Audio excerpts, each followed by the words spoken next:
बंदी छोड़ सतगुरु रामपाल जी परमेश्वर जी की जय हो। परम पिता परमात्मा सारी सृष्टि के रचनहार कुल मालिक असंख्य ब्रह्मांडों के स्वामी जगत गुरु तीनों लोकों में प्रवेश करके सबका धारण पोषण करने वाले राजाधिराज आत्माधार नाथों के नाथ देवों के देव महादेव सर्वेश्वर महेश्वर मृत्युंजय अजरो अमर आदि अनादि सनातनी प्रभु जगत पिता जगदीश्वर श्री श्री 1008 की उपाधि के वास्तविक अधिकारी अकाल मूर्त शब्द स्वरूपी राम वासुदेव सर्वगतम ब्रह्म परम पूज्य प्रथम पूज्य परम संत परम पुरुष परम धनी परम दयालु सत्य कबीर हक्का कबीर अल्लाहु अकबर बाखबर अल्लाह ताला जगत के तारणहार जगत के मुक्तिदाता जगत के जगन्नाथ हारे के सहारे हिंदुओं के राम मुसलमानों के अल्लाह सिखों के वाहिगुरु ईसाइयों के मसीह दया के सागर दया निधि करुणा के सागर करुणा निधि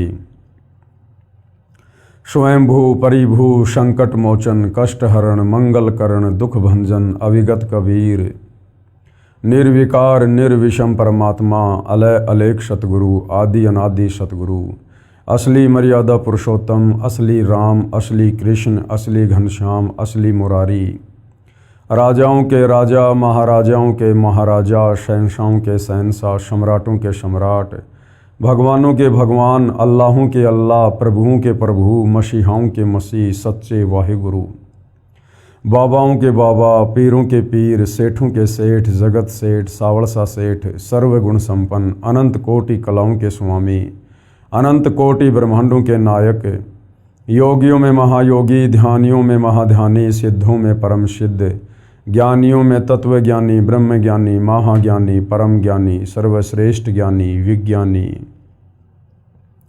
युवा कबीर समर्थ कबीर असमवात अमित ओजा सच्चे रहनुमा करीम अल्लाह सुभान अल्लाह दुनिया के अंतिम पैगंबर 8 सितंबर 1951 से गांव धनाना जिला सोनीपत हरियाणा भारतवर्ष की पावन भूमि पे प्रकट रियल कल्कि भगवान श्री नारायण साकार हरि श्री बाबा साहेब नूर अनंत परमात्मा सच्चे दरवेश सच्चे बाखबर संत श्रोमणी सतगुरु रामपाल जी परमेश्वर जी के चरण कमल में आप और हम सभी भाई बहनों का अनंत कोटि दंडवत प्रणाम। सत्साई भाई और बहनों, बहुत बड़ी दया बहुत बड़ी मेहर पूज्य गुरुदेव भगवान की परमेश्वर रामपाल जी की, जिनके शुभ आशीर्वाद से विशेष आशीर्वाद से उन्हीं के सत्संगों के संग्रह के ऊपर बन चुकी पुस्तक कबीर बड़ा या कृष्ण, इस पर वीडियो बनाने की श्रृंखला जारी है।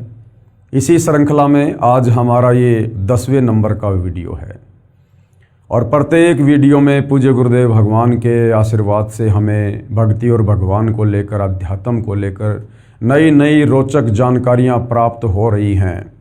जो गूढ़ ज्ञान जो गूढ़ जानकारी सदियों से हमारे तत्व ज्ञान हीन धर्म गुरु हमें इन सदग्रंथों को पढ़कर समझकर नहीं बता पाए और हम सदियों से शास्त्र विरुद्ध साधना ही करते हुए आ रहे हैं। जिस शास्त्र विरुद्ध साधना को करने के चलते हमारे पूर्वज आज प्रेत योनि में भूत योनि में कष्ट उठा रहे हैं और हमारे से उनके श्राद्ध निकलवा कर हमें भी उन्हीं के पास उन्हीं नीच योनियों में भेजने का प्रयत्न कर रहे थे।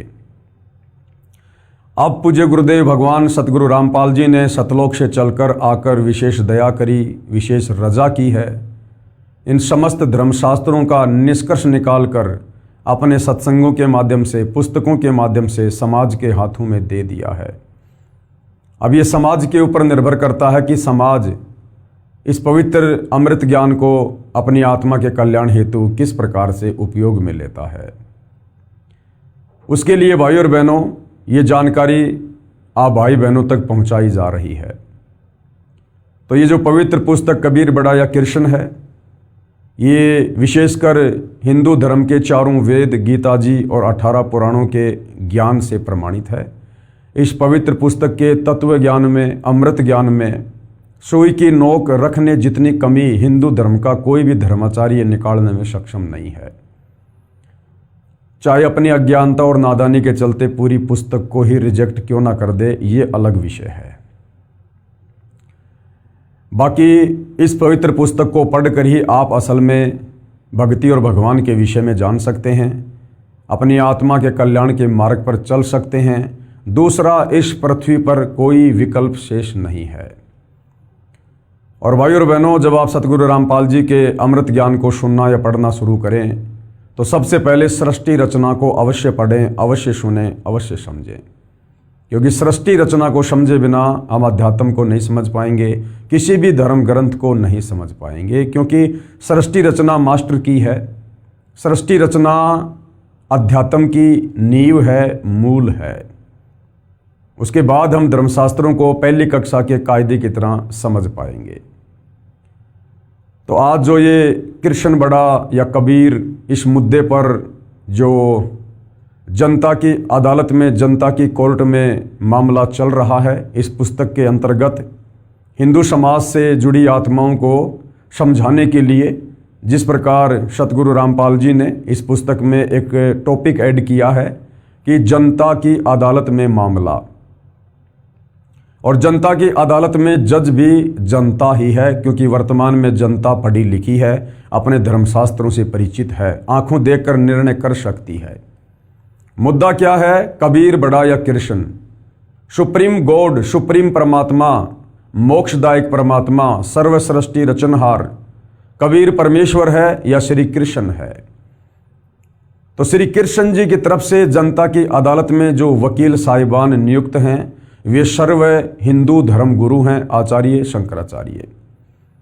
और कबीर परमेश्वर जी की तरफ से जो वकील साहिबान नियुक्त हैं वे सतगुरु रामपाल जी हैं। और कृष्ण उर्फ विष्णु जी के वकीलों का दावा है कि श्री कृष्ण उर्फ विष्णु ये अजरो अमर अविनाशी सर्वेश्वर महेश्वर परमात्मा है, और हिंदू धर्म ग्रंथों में इन्हीं को सुप्रीम गॉड बताया गया है, और इनके कोई माता पिता नहीं है, और इन्हीं की भक्ति से मोक्ष होगा। दूसरी तरफ कबीर परमेश्वर जी के वकील सतगुरु रामपाल जी ने हिंदू धर्म गुरुओं के इस दावे को सरासर जनता की अदालत में हिंदू धर्म ग्रंथों का खुलासा करके ही झूठा साबित कर दिया है। और ये क्लियर कर दिया है जनता की अदालत में कि तमाम श्री कृष्ण जी के वकील अर्थात हिंदू धर्म गुरु झूठ बोल रहे हैं, इन्हें अपने ही धर्मशास्त्रों के विषय में ज्ञान नहीं है। और सतगुरु रामपाल जी ने जनता की अदालत में वेदों के रेफरेंस लिए, पवित्र गीता जी का रेफरेंस लिया और पुराणों से, और ये साबित कर दिया कि Kabir is supreme god, Kabir ही सर्व सृष्टि रचनहार है, सर्व का उत्पत्ति करता और धारण पोषण करता है। और श्री कृष्ण उर्फ विष्णु ये केवल 3 लोकों में काल के 21 ब्रह्मांड है, उन 21 ब्रह्मांडों में एक ब्रह्मांड पर भी श्री कृष्ण उर्फ विष्णु का आधिपत्य नहीं है। कबीर जी की तुलना में श्री कृष्ण और विष्णु बहुत ही छोटी लेवल की शक्ति है। जहां तक इनका आधिपत्य है, जहां तक इनका स्वामित्व है, वहां तक ये अपना कार्य बिल्कुल ईमानदारी से करते हैं, परंतु ये किसी को मोक्ष देने में सक्षम नहीं है। ये स्वयं मोक्ष से वंचित हैं। और सतगुरु रामपाल जी ने बहुत सारे हिंदू धर्म गुरुओं के द्वारा जो गीता जी का अनुवाद किया गया है, और अनुवाद करते समय जिन अर्थों का अनर्थ किया गया है, जिसके चलते उन श्लोकों का भावार्थ ही बदल दिया गया, उनको भी सतगुरु रामपाल जी ने क्लियर किया है, सबको बताया है, दिखाया है। और धीरे धीरे जनता इस कटु सत्य को स्वीकार कर रही है कि वास्तव में सच्चाई भक्ति और भगवान को लेकर हमारे धर्म ग्रंथों में है, परंतु हमारे जो हिंदू धर्म गुरु हैं वो तत्व ज्ञान के अभाव में इस सच्चाई को समझकर समाज को नहीं बता पाए, जिस कारण से समाज शास्त्र विरुद्ध साधना को करने के चलते परमात्मा की भक्ति से मिलने वाले लाभ से वंचित है। अब भाई और बहनों, उसी जनता की अदालत में, जनता के सामने, जहां जनता ही जज है, कबीर जी के वकील सतगुरु रामपाल जी, ये बार बार बोलना पड़ता है, अन्यथा कबीर जी स्वयं ही अपने वकील हैं, लेकिन समाज को समझाने की दृष्टि से यहाँ पर सतगुरु रामपाल जी को कबीर जी का वकील बताया जा रहा है। अब कबीर जी के वकील सतगुरु रामपाल जी उन श्री कृष्ण जी के वकील साहिबानों को झूठा साबित करते हुए, तत्व ज्ञानहीन साबित करते हुए कि ये तो आंखों वाले अंधे हैं, उनकी और जो गलतियां हैं, जो कमजोरियां हैं, उनको जनता के सामने शास्त्रों का हवाला देकर पेश कर रहे हैं, क्योंकि मामला जनता की अदालत में है, इसलिए कोई भी बात बिना सबूत के नहीं बोली जा सकती है।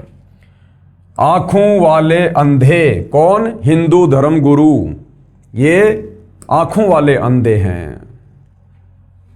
संत गरीबदास जी ने इन तत्व ज्ञान नेत्रहीन अंधे धर्म प्रचारकों गुरुओं के विषय में कहा है कि गरीब वेद पढ़े पर भेद न जाने, और पढ़े पुराण 18, और पत्थर की पूजा करे और भूल गए सृजनहारा।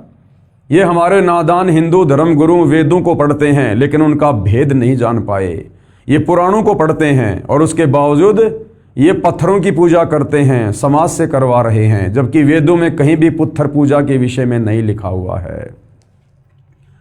अर्थात ये गुरुजन चारों वेदों तथा 18 पुराणों को पढ़ते हैं परंतु गूढ़ रहस्यों को नहीं समझ सके।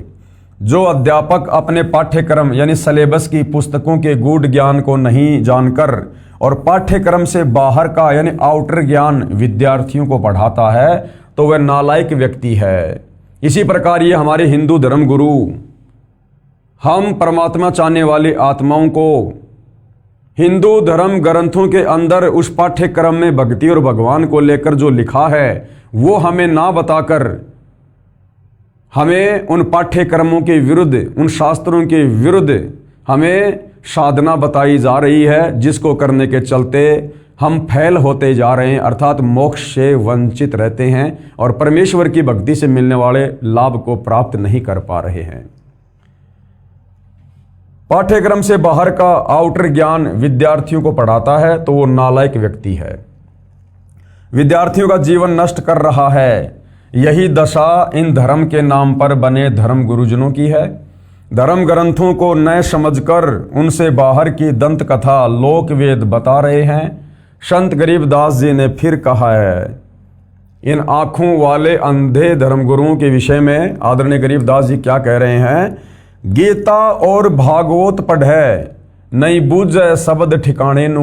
गीता पढ़ते हैं, भागवत पढ़ते हैं, लेकिन जो वास्तविक ज्ञान उसमें लिखा हुआ है भक्ति को लेकर उसको नहीं बता रहे, उसको नहीं समझ पा रहे। और मन मथुरा दिल द्वारका नगरी क्या करो बरसाने नू। मोती मुक्ता दर्शत नाही ये गुरु सब अंधरे, और देखत के तो नैन चिशम है इनका फिरिया मोतिया बिंदरे। अर्थात ये सब के सब गुरुजन श्रीमद् भगवद गीता तथा श्रीमद् भागवत सुधा सागर को पढ़ते हैं। इनको आधार बताकर जनता को ज्ञान बताते हैं कि हम जो भी ज्ञान बता रहे हैं गीता जी से बता रहे हैं, भागवत सुधा सागर से बता रहे हैं, और संस्कृत बोलते हैं और श्रोता इनको परम विद्वान मानते हैं। गीता मनीषी की उपाधि श्रद्धालुओं ने इनको दे रखी है, परंतु इनको ग्रंथों का यथार्थ ज्ञान नहीं है। ये पढ़ते हैं गीता, इनको पता ही नहीं कि गीता का ज्ञान किस अदृश्य शक्ति ने श्री कृष्ण जी के शरीर में प्रवेश करके बोला था। गीता पढ़ते हैं परंतु नहीं बूझे शब्द ठिकाने नू, यानी जिस ठिकाने के शब्द यथार्थ नाम जाप से मोक्ष होना है उसको जानना नहीं चाहते। जैसे गीता अध्याय 8 श्लोक 13 में गीता ज्ञान दाता कौन है? गीता ज्ञान दाता ये काल ब्रह्म ज्योति निरंजन दुर्गा का पति ब्रह्मा विष्णु महेश का पिता, ये गीता का ज्ञान दाता है। इसने श्री कृष्ण जी के शरीर में प्रवेश करके प्रेत की भांति और गीता जी का ज्ञान बोला। तो खुद गीता का ज्ञान देने वाला ब्रह्म गीता अध्याय 8 श्लोक नंबर 13 में अपना मंत्र बता रहा है, साफ साफ लिखा हुआ है। इसके बावजूद भी हमारे नादान धर्मगुरु हमें ओम मंत्र के अलावा और ही ना जाने राधे राधे श्याम मिला दे, हरे रामा हरे कृष्णा हरे हरे हरे हरे, पता नहीं दुनिया भर के मनमुखी मंत्र जाप करवा रहे हैं। जैसे गीता अध्याय 8 श्लोक 13 में गीता ज्ञानदाता ने अपना जाप करने का मंत्र ओम बताया है, तथा गीता अध्याय 17 श्लोक नंबर 23 में अपने से अन्य परमेश्वर यानी परम अक्षर ब्रह्म कबीर देव का जाप करने का मंत्र सांकेतिक शब्दों में कोड वर्ड में बताया है। अपना तो बताया गीता ज्ञानदाता ने ओम मंत्र अध्याय 8 श्लोक नंबर 13 में। इसके अलावा अपने से अन्य सुप्रीम गॉड परम अक्षर ब्रह्म के विषय में जो गीता 8 अध्याय 3 में कह रहा है कि वो परम अक्षर ब्रह्म है, उसकी भक्ति साधना का भी मंत्र सांकेतिक रूप से बताया है। गीता अध्याय 17 श्लोक नंबर 23 में ओम तत् सत इति निर्देशय ब्रह्मण त्रिविध समर्थय। इसके बावजूद भी हमारे धर्म गुरुओं की बुद्धि ने काम नहीं किया।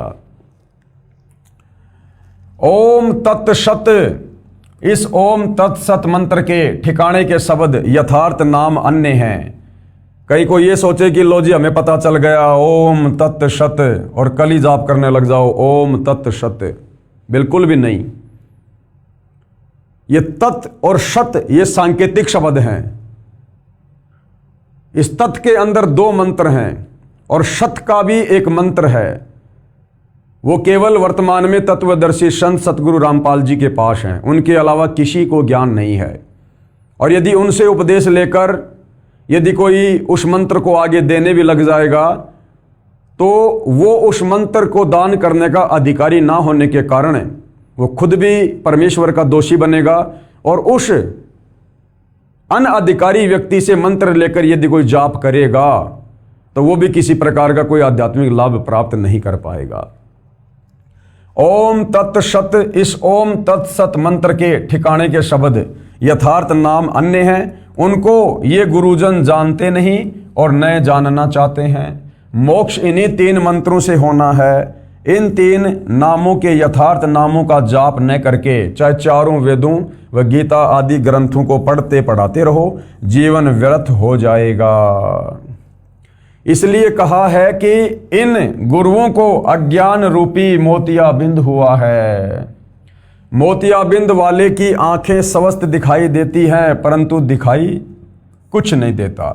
जिस व्यक्ति को मोतियाबिंद का रोग होता है उसकी आंखें तो बिल्कुल स्वस्थ होती हैं लेकिन वास्तव में दिखाई उसको कुछ भी नहीं देता है। इसी प्रकार ये हमारे नादान धर्म गुरु ये दिखाई तो देते हैं संस्कृत के विद्वान, प्रकांड ज्ञाता, शास्त्रों के मर्मज्ञ, परंतु वास्तव में इनको मोतियाबिंद है। इनको तो ठिकाने का मंत्र का भी नहीं पता, इनको तो गीता ज्ञानदाता का भी नहीं पता। इसी प्रकार ये धर्म गुरु संस्कृत बोलते हैं तो श्रोताओं को लगता है कि ये बड़े विद्वान हैं, परंतु इनको सदग्रंथों की कुछ भी समझ नहीं है। ये अज्ञानी हैं, यथार्थ ज्ञान नेत्रहीन अंधे हैं। अब भाई और बहनों विचार करो, सतगुरु रामपाल जी पिछले 25-30 वर्षों से डंके की चोट पर नेशनल टीवी चैनल पर लोगों को डिबेट के लिए आमंत्रित कर रहे हैं और ठोक ठोक के ये सत्य ज्ञान दे रहे हैं। इन तमाम धर्मों के धर्म गुरुओं को, आचार्य शंकराचार्यों को, मुल्ला मौलवियों को, पादरियों को, पाठियों को डंके की चोट पर कह रहे हैं कि ये मूर्ख हैं, इन्हें अध्यात्म का ज्ञान नहीं है, ये भगत समाज का कुमार्गदर्शन कर रहे हैं, लोगों के जीवन के साथ में खिलवाड़ कर रहे हैं। उसके बावजूद भी सतगुरु रामपाल जी के समक्ष आकर ज्ञान चर्चा करने की किसी की हिम्मत नहीं हो रही है, क्योंकि सबको पता है कि जो ज्ञान सतगुरु रामपाल जी दे रहे हैं वो सर्व शास्त्रों से प्रमाणित है और हम इन्हीं शास्त्रों का हवाला देकर समाज को भक्ति के नाम पर मूर्ख बना चुके हैं। तो अब यदि हमने सतगुरु रामपाल जी से डिबेट की तो हमारी पोल पट्टी खुल जाएगी और हम घर के रहेंगे ना घाट के। इसलिए बिल्कुल कान दबोच कर बैठे हैं, सुनना भी पसंद नहीं करते, सामने आना तो बहुत दूर की बात है। लेकिन कब तक सच्चाई तो सामने आके रहेगी। गीता ज्ञान देने वाला अपने आप को नाशवान कहता है। गीता ज्ञान देने वाला भगवान, ये ब्रह्म, हिंदू समाज चाहे श्री कृष्ण समझो, ये अपने आप को नाशवान कह रहा है कि मेरा तो जन्म और मृत्यु होती है, मैं नाशवान हूं, अविनाशी नहीं हूं। तो बताओ, नाशवान भगवान की भक्ति करके आप और हम भगत भला कैसे अविनाशी हो जाएंगे? हमारा कैसे मोक्ष हो जाएगा जब गीता ज्ञान देने वाला खुद ही नाशवान है?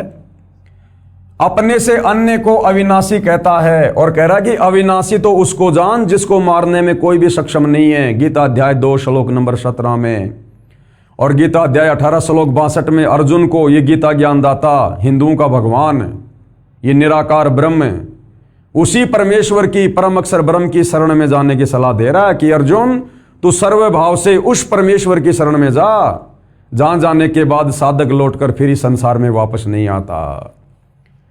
और उसी की शरण में जाने को कहा है। ये श्री कृष्ण को ही अविनाशी जगत का कर्ता बताकर, कौन? ये हमारे हिंदू धर्म गुरु, और जनता के साथ में धोखा कर रहे हैं, ये आंखों वाले अंधे हैं।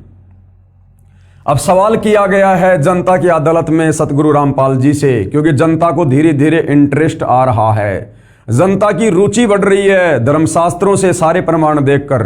तो जनता की अदालत में अब कबीर जी के वकील सतगुरु रामपाल जी से आगे सवाल पूछा जा रहा है। प्रश्न नंबर 2, काल पुरुष कौन है? तो सतगुरु रामपाल जी ने उत्तर दिया, सृष्टि रचना जो पेज नंबर 389 पर लिखी है उसमें विस्तार पूर्वक लिखा है। और सृष्टि रचना आपको इस पुस्तक के प्रथम वीडियो में दास ने मौखिक सुना दी है। यदि आपने सारे वीडियो देखे हैं तो आप जी को भली बात ही पता होगा कि काल पुरुष कौन है। सतलोक में परमात्मा जी ने एक अंडे से जिस आत्मा की उत्पत्ति की थी उसको आगे चलकर काल पुरुष की संज्ञा दी गई है, जो दुर्गा का पति है और ब्रह्मा विष्णु महेश का पिता है। आगे सवाल नंबर 3 किया गया है, काल भगवान अर्थात ब्रह्म अविनाशी है या जन्मता मरता है? ये जो काल पुरुष है जिसको आप दुर्गा का पति और ब्रह्मा विष्णु महेश का पिता कह रहे हैं, तो ये जो काल भगवान है, जो ये काल पुरुष है, ये अविनाशी है या ये जन्मता और मरता है? तो उत्तर जनता की अदालत में सतगुरु रामपाल जी दे रहे हैं, ये जन्मता और मरता है, ये अविनाशी नहीं है। आगे चौथा सवाल किया गया है, गीता में कहां प्रमाण है इस बात का? जनता कह रही है कि जी हमें इसका प्रमाण बताओ कि ये जो काल पुरुष है ये जन्मता और मरता है, ताकि हमें विश्वास हो इस बात का कि वास्तव में हम जिस गीता ज्ञानदाता को भगवान मानकर पूज रहे हैं वो तो खुद ही जन्म और मरण में है। जब खुद ही जन्म और मरण में है तो भला हमारा जन्म मरण का रोग कैसे कटेगा, हमारा मोक्ष कैसे होगा? तो उत्तर दे रहे हैं कबीर जी के वकील सतगुरु रामपाल जी। श्रीमद् भगवत गीता अध्याय 2 श्लोक नंबर 12 में, गीता अध्याय 4 श्लोक 5 में, गीता अध्याय 10 श्लोक नंबर 2 में गीता ज्ञानदाता स्वयं स्वीकार करता है कि मेरी भी जन्म व मृत्यु होती है, मैं अविनाशी नहीं हूं। पवित्र गीता जी से ही कबीर जी के वकील सतगुरु रामपाल जी ने ये अध्याय और श्लोक बताकर क्लियर कर दिया है। ऊपर पहले आपको दिखा भी दिए गए हैं सारे श्लोक। और क्या कह रहा है गीता ज्ञानदाता? कहा है कि हे अर्जुन, तेरे और मेरे बहुत जन्म हो चुके हैं, तू नहीं जानता, मैं जानता हूं। तो गीता ज्ञानदाता जन्म और मरण में है, अपनी जन्म और मृत्यु खुद स्वीकार कर रहा है। कौन है गीता ज्ञानदाता? ब्रह्म काल। अब यदि हिंदू समाज के श्रद्धालु ये मानते हैं कि गीता का ज्ञान देने वाले श्री कृष्ण जी हैं, तो भाई श्री कृष्ण जी भी जन्म और मरण में हैं। श्री कृष्ण जी का जन्म देवकी के गर्भ से हुआ और अंत में श्री कृष्ण जी की मृत्यु एक बालिया नाम के शिकारी के द्वारा पैर में जहरीला तीर मारने से हुई। ये भी आप सबको पता है, इतिहास साक्षी है। तो यदि आप श्री कृष्ण जी को गीता ज्ञानदाता मानते हैं तो श्री कृष्ण जी भी जन्म और मरण में है, और जो भगवान जन्म और मरण में है उसकी भक्ति से साधक का मोक्ष नहीं हो सकता। और वैसे गीता ज्ञानदाता ये काल ब्रह्म है जो श्री कृष्ण जी के शरीर में प्रवेश करके गीता जी का ज्ञान जिसने बोला था। तो गीता अध्याय 2 श्लोक 12, 4 श्लोक 5 और 10 श्लोक 2 में ये खुद स्वीकार कर रहा है कि तू, मैं और ये राजा लोग व सैनिक पहले भी थे, आगे भी होंगे। ये न जान कि हम केवल वर्तमान में ही हैं। मेरी उत्पत्ति को न तो देवता लोग जानते हैं, कौन कह रहा है? ये ब्रह्म, और न ही ऋषिजन, क्योंकि ये सब मेरे से ही उत्पन्न हैं। ये ब्रह्म कह रहा है कि अर्जुन, मेरी उत्पत्ति यानी जन्म को न तो देवता जानते हैं, ये ब्रह्मा विष्णु महेश भी नहीं जानते, इंद्र और 33 करोड़ देवता भी नहीं जानते। क्यों? क्योंकि सब इस काल और दुर्गा से उत्पन्न हैं। तो बाप की उत्पत्ति को, बाप के जन्म को बेटा बेटी नहीं बता सकते, वो तो दादा बताता है, दादा। तो उस कबीर दादा ने, परम अक्षर ब्रह्म ने आज धरती पर 8 सितंबर 1951 को सतगुरु रामपाल जी के नाम से प्रकट होकर सन 1994 से अपने यथार्थ 13वें कबीर पंथ की शुरुआत करके और फिर सन 2001 से सर्वधर्म शास्त्रों को दिखा दिखाकर प्रमाणित कर दिया है कि गीता ज्ञानदाता जन्म और मरण में है, क्योंकि ये सब मेरे से ही उत्पन्न हुए हैं। इससे सिद्ध हुआ कि गीता ज्ञानदाता काल पुरुष अविनाशी नहीं है। अविनाशी वो होता है जो कभी जन्म और मरण में नहीं आता है। तो गीता ज्ञानदाता अविनाशी नहीं है, ये नाशवान है, इसकी जन्म और मृत्यु होती है। इसलिए इसको क्षर पुरुष का मतलब होता है जो नाशवान है, नाशवान भगवान कहा जाता है। इन श्लोकों की फोटोकॉपी पेज नंबर 46 से 47 पर लगी है, जो हम पहले के वीडियो में देख चुके हैं। आगे जनता की अदालत में सतगुरु रामपाल जी से सवाल किया गया। सवाल नंबर 5, क्या ब्रह्मा विष्णु तथा शिव अविनाशी हैं? कि भाई आपने बताया और साबित भी कर दिया कि गीता का ज्ञान देने वाला ब्रह्म तो अविनाशी नहीं है, ये तो जन्मता और मरता है। तो क्या ये हिंदू समाज जो ब्रह्मा विष्णु महेश को भगवान मान के पूज रहा है, क्या ये ब्रह्मा विष्णु महेश अविनाशी हैं या इनका भी जन्म और मरण होता है? तो कबीर जी के वकील सतगुरु रामपाल जी ने क्या कहा? नहीं, ये नाशवान है, ये भी नाशवान हैं। जब इनके पिता काल ब्रह्म की ही जन्म मृत्यु होती है तो उससे उत्पन्न ब्रह्मा विष्णु महेश भला कैसे अविनाशी हो जाएंगे? तो ब्रह्मा विष्णु महेश भी नाशवान है, इनकी भी जन्म मृत्यु होती है। ब्रह्मा विष्णु तथा शिव जी के माता पिता भी हैं।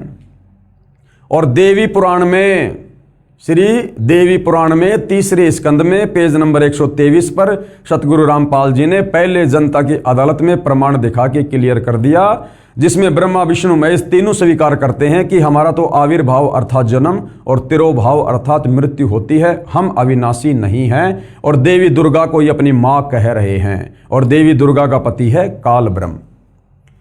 आगे जनता की अदालत में सतगुरु रामपाल जी से फिर सवाल किया गया। प्रश्न नंबर 6, कोई प्रमाण बताओ, माता पिता का नाम भी बताओ। अगर ब्रह्मा विष्णु महेश अविनाशी नहीं है, जन्म और मृत्यु में है, तो कोर्ट में साबित करो, हिंदू धर्मशास्त्रों से कोई प्रमाण दो। तो कबीर जी के वकील सतगुरु रामपाल जी क्या बता रहे हैं? उत्तर, श्री देवी महापुराण यानी श्री दुर्गा पुराण और गीता परेश गोरखपुर से प्रकाशित है, जो हिंदुओं की सबसे सर्वश्रेष्ठ और विश्वसनीय जो है ये प्रेस है, जहां से धार्मिक पुस्तकें छपती हैं। श्री देवी पुराण गीता परेश गोरखपुर से प्रकाशित के 3रे स्कंद के अध्याय 4 और 5 में श्री विष्णु जी ने अपनी माता दुर्गा जी की स्तुति करते हुए कहा है कि हे मात, आप शुद्ध स्वरूपा हो, सारा संसार आपसे ही उद्भाषित हो रहा है, हम आपकी कृपा से ही विद्यमान हैं। मैं यानी विष्णु, ब्रह्मा और शंकर तो जन्मते मरते हैं, जो वहां लिखा है वही आपको यहां पर दिखाया जा रहा है, बताया जा रहा है। हमारा तो आविर्भाव यानी जन्म तथा तिरोभाव यानी मृत्यु हुआ करता है। ब्रह्मा विष्णु महेश तीनों स्वीकार कर रहे हैं। विष्णु जी कह रहे हैं कि माता जी, हमारा तो जन्म और मृत्यु हुआ करती है, हम अविनाशी नहीं हैं, खुद ही स्वीकार कर रहे हैं।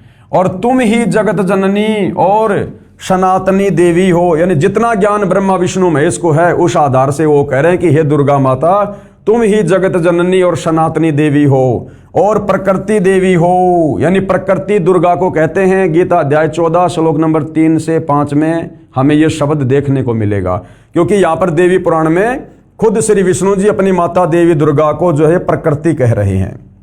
शंकर भगवान बोले, उसके बाद में शंकर जी क्या बोले, अब शंकर जी के मुख से भी सुन लो। अभी आपने विष्णु जी के मुख से सुना, हे मात, विष्णु के बाद उत्पन्न होने वाला ब्रह्मा जब आपका पुत्र है, तो क्या मैं तमोगुणी लीला करने वाला शंकर तुम्हारी संतान नहीं हुआ?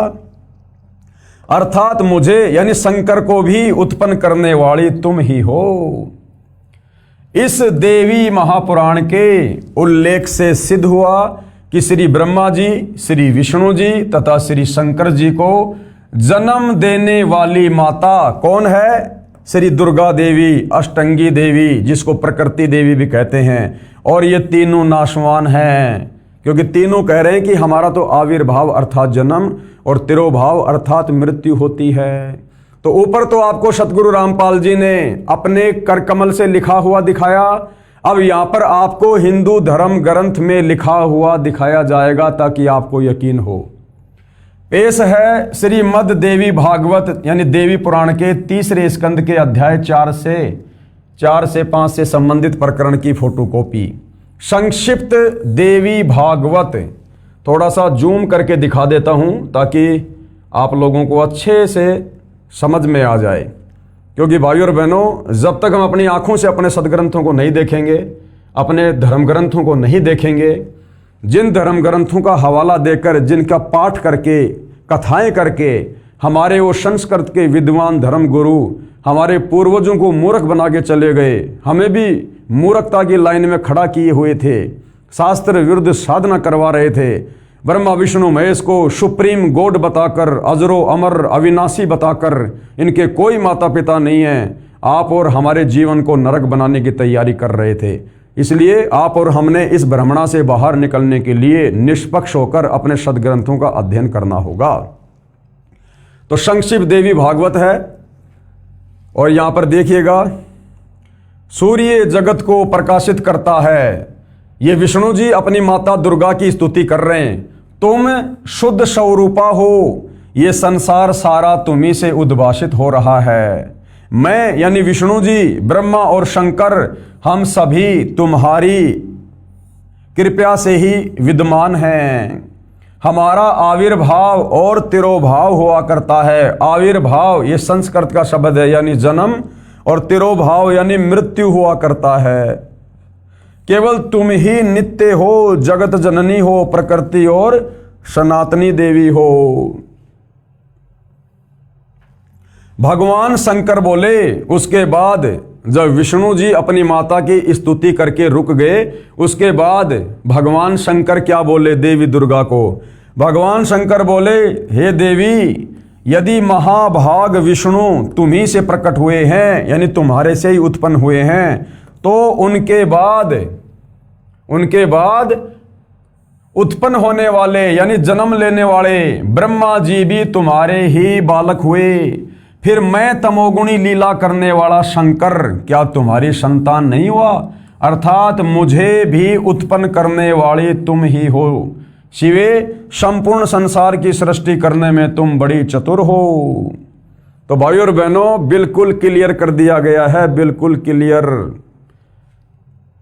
हमारे हिंदू धर्म ग्रंथ श्री देवी महापुराण, इसमें बिल्कुल क्लियर लिखा हुआ है, खुद श्री विष्णु जी, शंकर जी अपनी जन्म और मृत्यु स्वीकार कर रहे हैं और देवी दुर्गा को अपनी माता कहकर संबोधित कर रहे हैं और कह रहे हमारा तो आविर्भाव यानी जन्म और तिरोभाव यानी मृत्यु हुआ करती है। अरे बताओ फिर, हाथ कंगन को आरसी क्या, पढ़े लिखे को फारसी क्या? अरे भक्ति का आधार क्या है? हमारे धर्म ग्रंथ, और इन्हीं धर्म ग्रंथों में हमारे उन भगवानों के विषय में लिखा हुआ है, तो हमें स्वीकार करना पड़ेगा। यदि हम भगवान चाहते हैं, मोक्ष चाहते हैं, यदि काल के इस कोल्लों में ही यहाँ पर गधे कुत्ते सुअर बनना चाहते हैं तो भले मत मानो, फिर बात अलग है। लेकिन परमात्मा चाहने वाली आत्माओं ने तो इस सच्चाई को सुनकर, देखकर स्वीकार कर लेना चाहिए। तो भाइयों और बहनों, जनता की अदालत में सतगुरु रामपाल जी ने सबके सामने बिल्कुल क्लियर कर दिया है कि ब्रह्मा विष्णु महेश ये अविनाशी नहीं है, ये नाशवान है। देवी दुर्गा इनकी माँ है और ये तीनों जन्मते और मरते हैं। इसके बाद देखिएगा, पुस्तक है ये कबीर बड़ा या कृष्ण। पेश है संक्षिप्त शिव पुराण की रुद्र संहिता खंड से संबंधित प्रकरण की फोटोकॉपी। अब श्री देवी महापुराण के बाद आपको संक्षिप्त शिव पुराण, और शिव पुराण में जो रुद्र संहिता जो खंड है उससे आपको प्रमाण दिया जाएगा। देखिएगा, संक्षिप्त शिव पुराण। अपने पुत्र नारद की ये बात सुनकर लोक पितामह ब्रह्मा वहां इस प्रकार बोले, और क्या बोले? ये रुद्र संहिता है।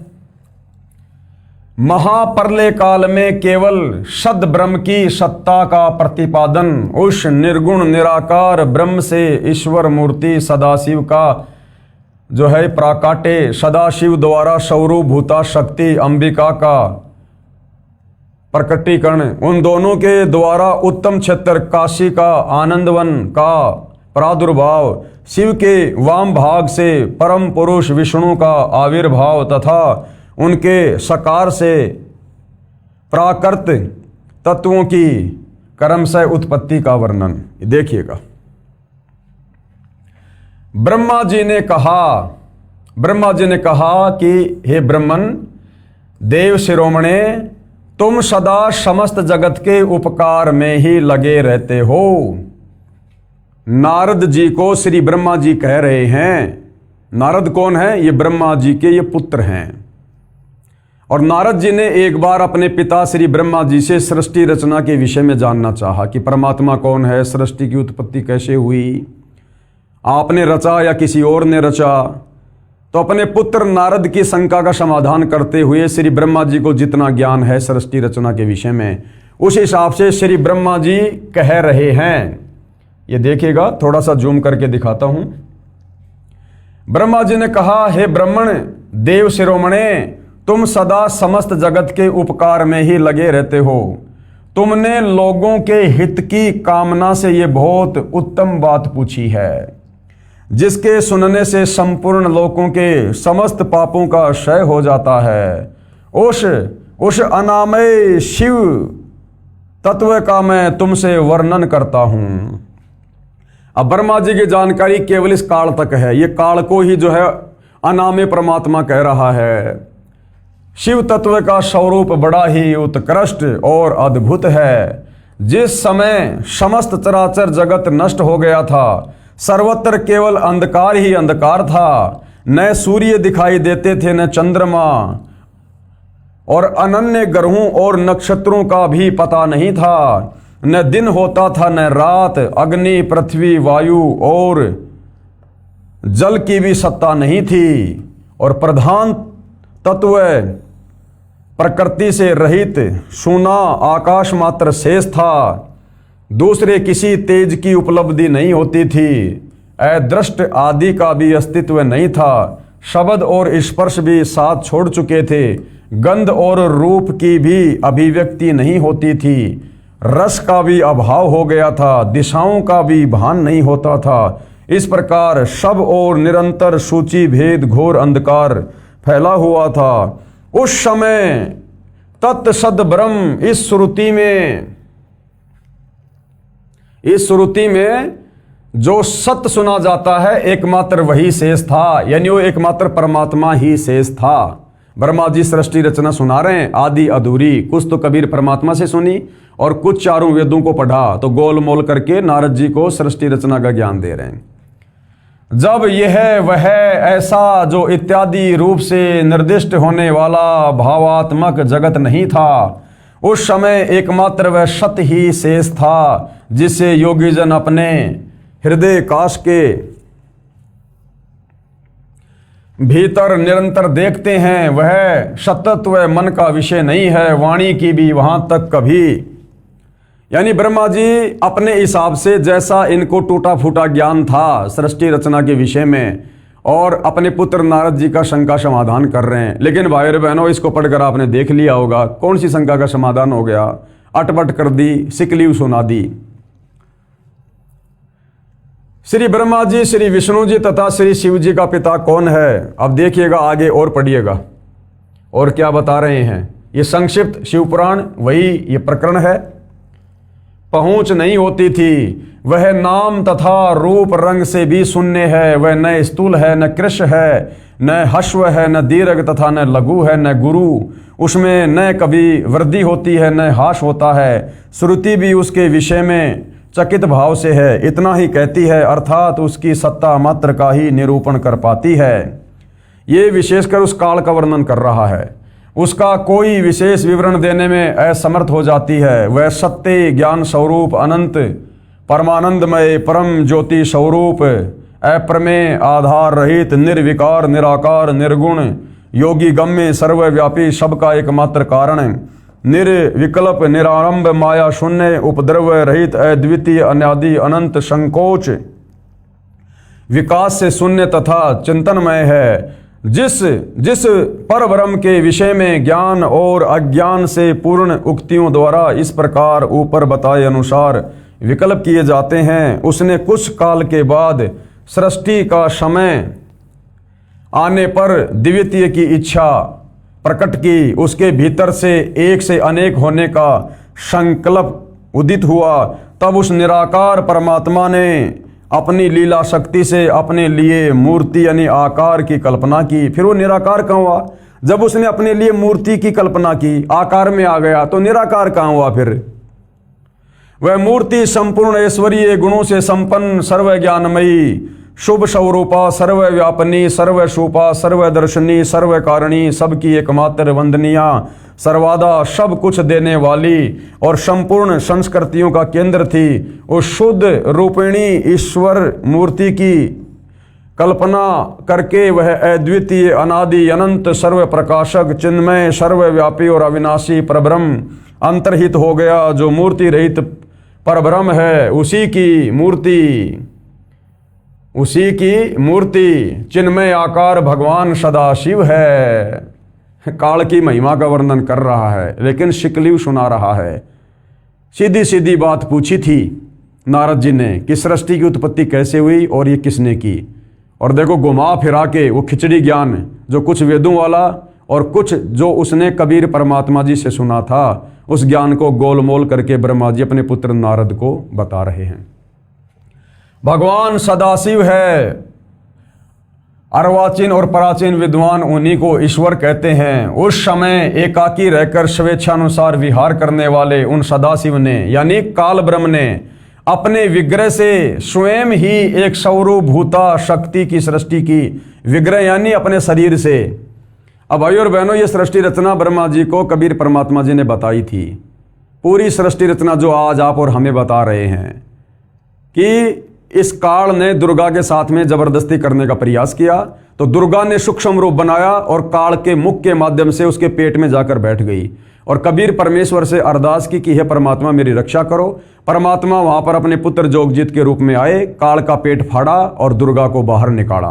तो वो बात यहां पर श्री ब्रह्मा जी बता रहे हैं कि कुछ समय के बाद में उस सदाशिव ने अपने विग्रह यानी अपने शरीर से स्वयं ही एक स्वरूपभूता शक्ति की सृष्टि की, जो उनके अपने श्री अंग से कभी भी अलग होने वाली नहीं थी, क्योंकि दुर्गा उस काल की जो है वो पत्नी है। उस पराशक्ति को प्रधान, प्रकृति, गुणवती, माया, बुद्धि तत्व की जननी तथा विकार रहित बताया गया है।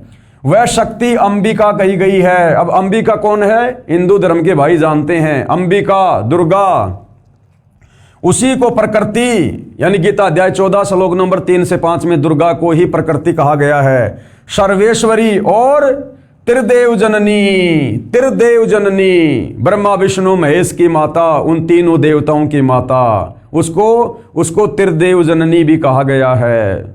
दुर्गा ही त्रिदेव जननी है, ब्रह्मा विष्णु महेश की माँ है।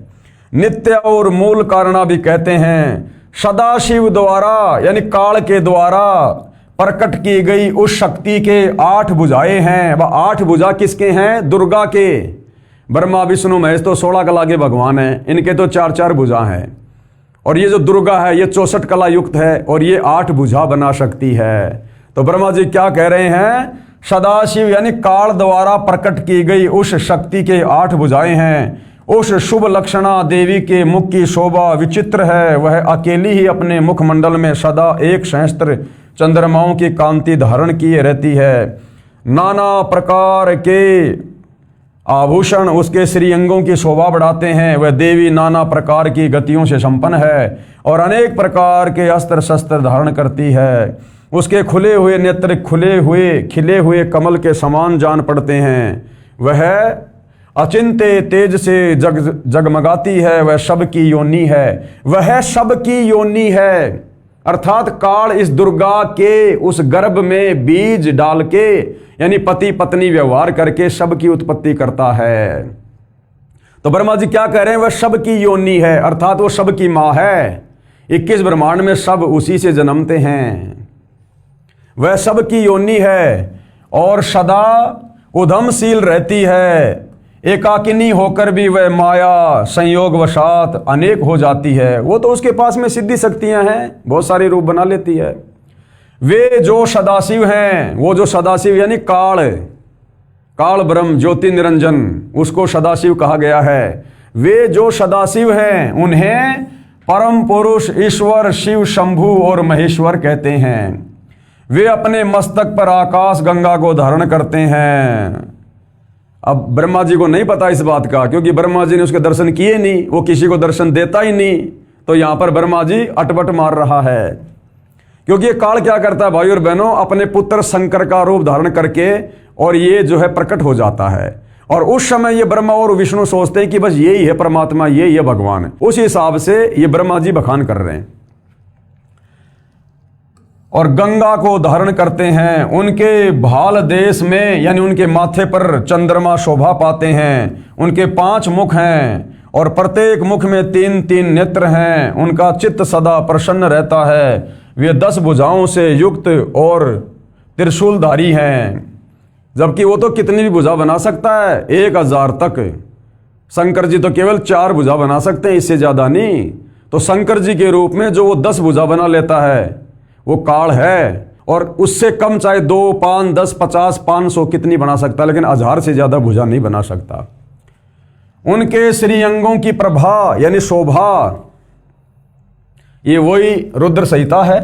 उनके श्रीअंगों की शोभा कपूर के समान श्वेत गौर है। वे अपने सारे अंगों में भस्म रमाए रहते हैं। उन काल रूपी ब्रह्म ने, देखो नाम बता दिया ब्रह्मा ने, उन काल रूपी ब्रह्म ने एक ही समय शक्ति के साथ यानी देवी दुर्गा के साथ शिवलोक नामक क्षेत्र का निर्माण किया था। शिवलोक नामक क्षेत्र का निर्माण यानी 3 जो क्षेत्र बना रखे हैं, रजोगुण, शतोगुण और तमोगुण, जहां पर वो अपने 3 पुत्रों की उत्पत्ति करता है। एक ही समय शक्ति के साथ, ये जो नाथ शब्द है ये गलती से प्रिंट है, ये नाथ की जगह साथ है। शिवलोक नामक क्षेत्र का निर्माण किया था। उस उत्तम क्षेत्र को ही काशी कहते हैं। ये बनारस वाली काशी नहीं, ऊपर के उस ब्रह्मलोक की बात हो रही है। वह परम निर्वाण या मोक्ष का स्थान है जो सबके ऊपर विराजमान है। वे प्रिया और प्रियतम शक्ति और शिव, प्रिया और प्रियतम रूप, शक्ति यानी दुर्गा और शिव यानी वो काल जो परमानंद रूप है, उस मनोरम क्षेत्र में नित्य निवास करते हैं। काल और दुर्गा वहां पर रहते हैं। काशी पूरी परमानंद रूपणी है। मुने यानी ब्रह्मा जी कह रहे हैं कि हे नारद जी, शिव और शिवाने यानी काल और उस दुर्गा ने प्रलय काल में भी कभी उस क्षेत्र को अपने सानिध्य से मुक्त नहीं किया। यानी जब एक ब्रह्मांड की यहां पर जब ये नष्ट हो जाता है तो भी उस क्षेत्र को वो नहीं छोड़ते हैं। इसलिए विद्वान पुरुष उसे अविमुक्त क्षेत्र के नाम से भी जानते हैं। वह क्षेत्र आनंद का हेतु है। इसलिए पिनाकधारी शिव ने पहले उसका नाम आनंद वन रखा, उसके बाद वह अविमुक्त के नाम से प्रसिद्ध हुआ। देवर से यानी हे नारद जी, एक समय उस आनंद वन में रमण करते हुए शिवा यानी दुर्गा और शिव यानी काल के मन में ये इच्छा हुई कि किसी दूसरे पुरुष की भी सृष्टि करनी चाहिए, यानी संतान उत्पन्न करनी चाहिए। काल और दुर्गा ने सोचा, जिस पर यह सृष्टि संचालन का महान भार रखकर हम दोनों केवल काशी में रहकर इच्छानुसार विचरें और निर्वाण धारण करें, कि सृष्टि रचना का भार फिर उन बेटों को उत्पन्न करके उनके ऊपर रख देंगे। तो 3 पुत्र उत्पन्न किए, रजोगुण ब्रह्मा, शतोगुण विष्णु, तमोगुण शंकर। और श्री ब्रह्मा जी के रजोगुण के प्रभाव से जीवों को काल प्रेरित यानी वासना से प्रेरित करके और संतान उत्पत्ति करवाते हैं। विष्णु जी के शतोगुण के माध्यम से सबको एक परिवार में बांध के रखते हैं मोह ममता में। और तमोगुण शंकर जी के प्रभाव से फिर अपनी खुराक तैयार करवाता है, उनको मरवा के अपनी तपस्या पिलाता फिर, क्योंकि इसको रोजाना 1 लाख खाने का श्राप लगा हुआ है। वही पुरुष हमारे अनुग्रह से सदा सबकी सृष्टि करे, पालन करे और वही अंत में सबका संहार भी करे। यह चित्त एक समुद्र के समान है, इसमें चिंता की उताल तरंगे उठ उठकर इसे चंचल बनाए। ये देखिएगा, ये जो शिव रूप में है ये कौन है? ये काल है, ये शिव रूप में। और ये इसकी पत्नी दुर्गा है। ये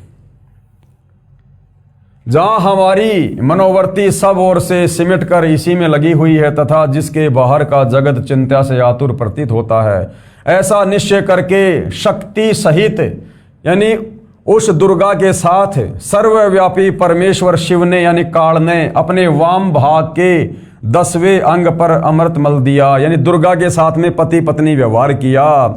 फिर तो वहां से एक पुरुष प्रकट हुआ, यानी एक संतान की उत्पत्ति हुई जो तीनों लोकों में सबसे अधिक सुंदर था। वह शांत था, उसमें शतोगुण की अधिकता थी, यानी विष्णु जी की उत्पत्ति की, तथा वह गंभीरता का अथाह सागर था।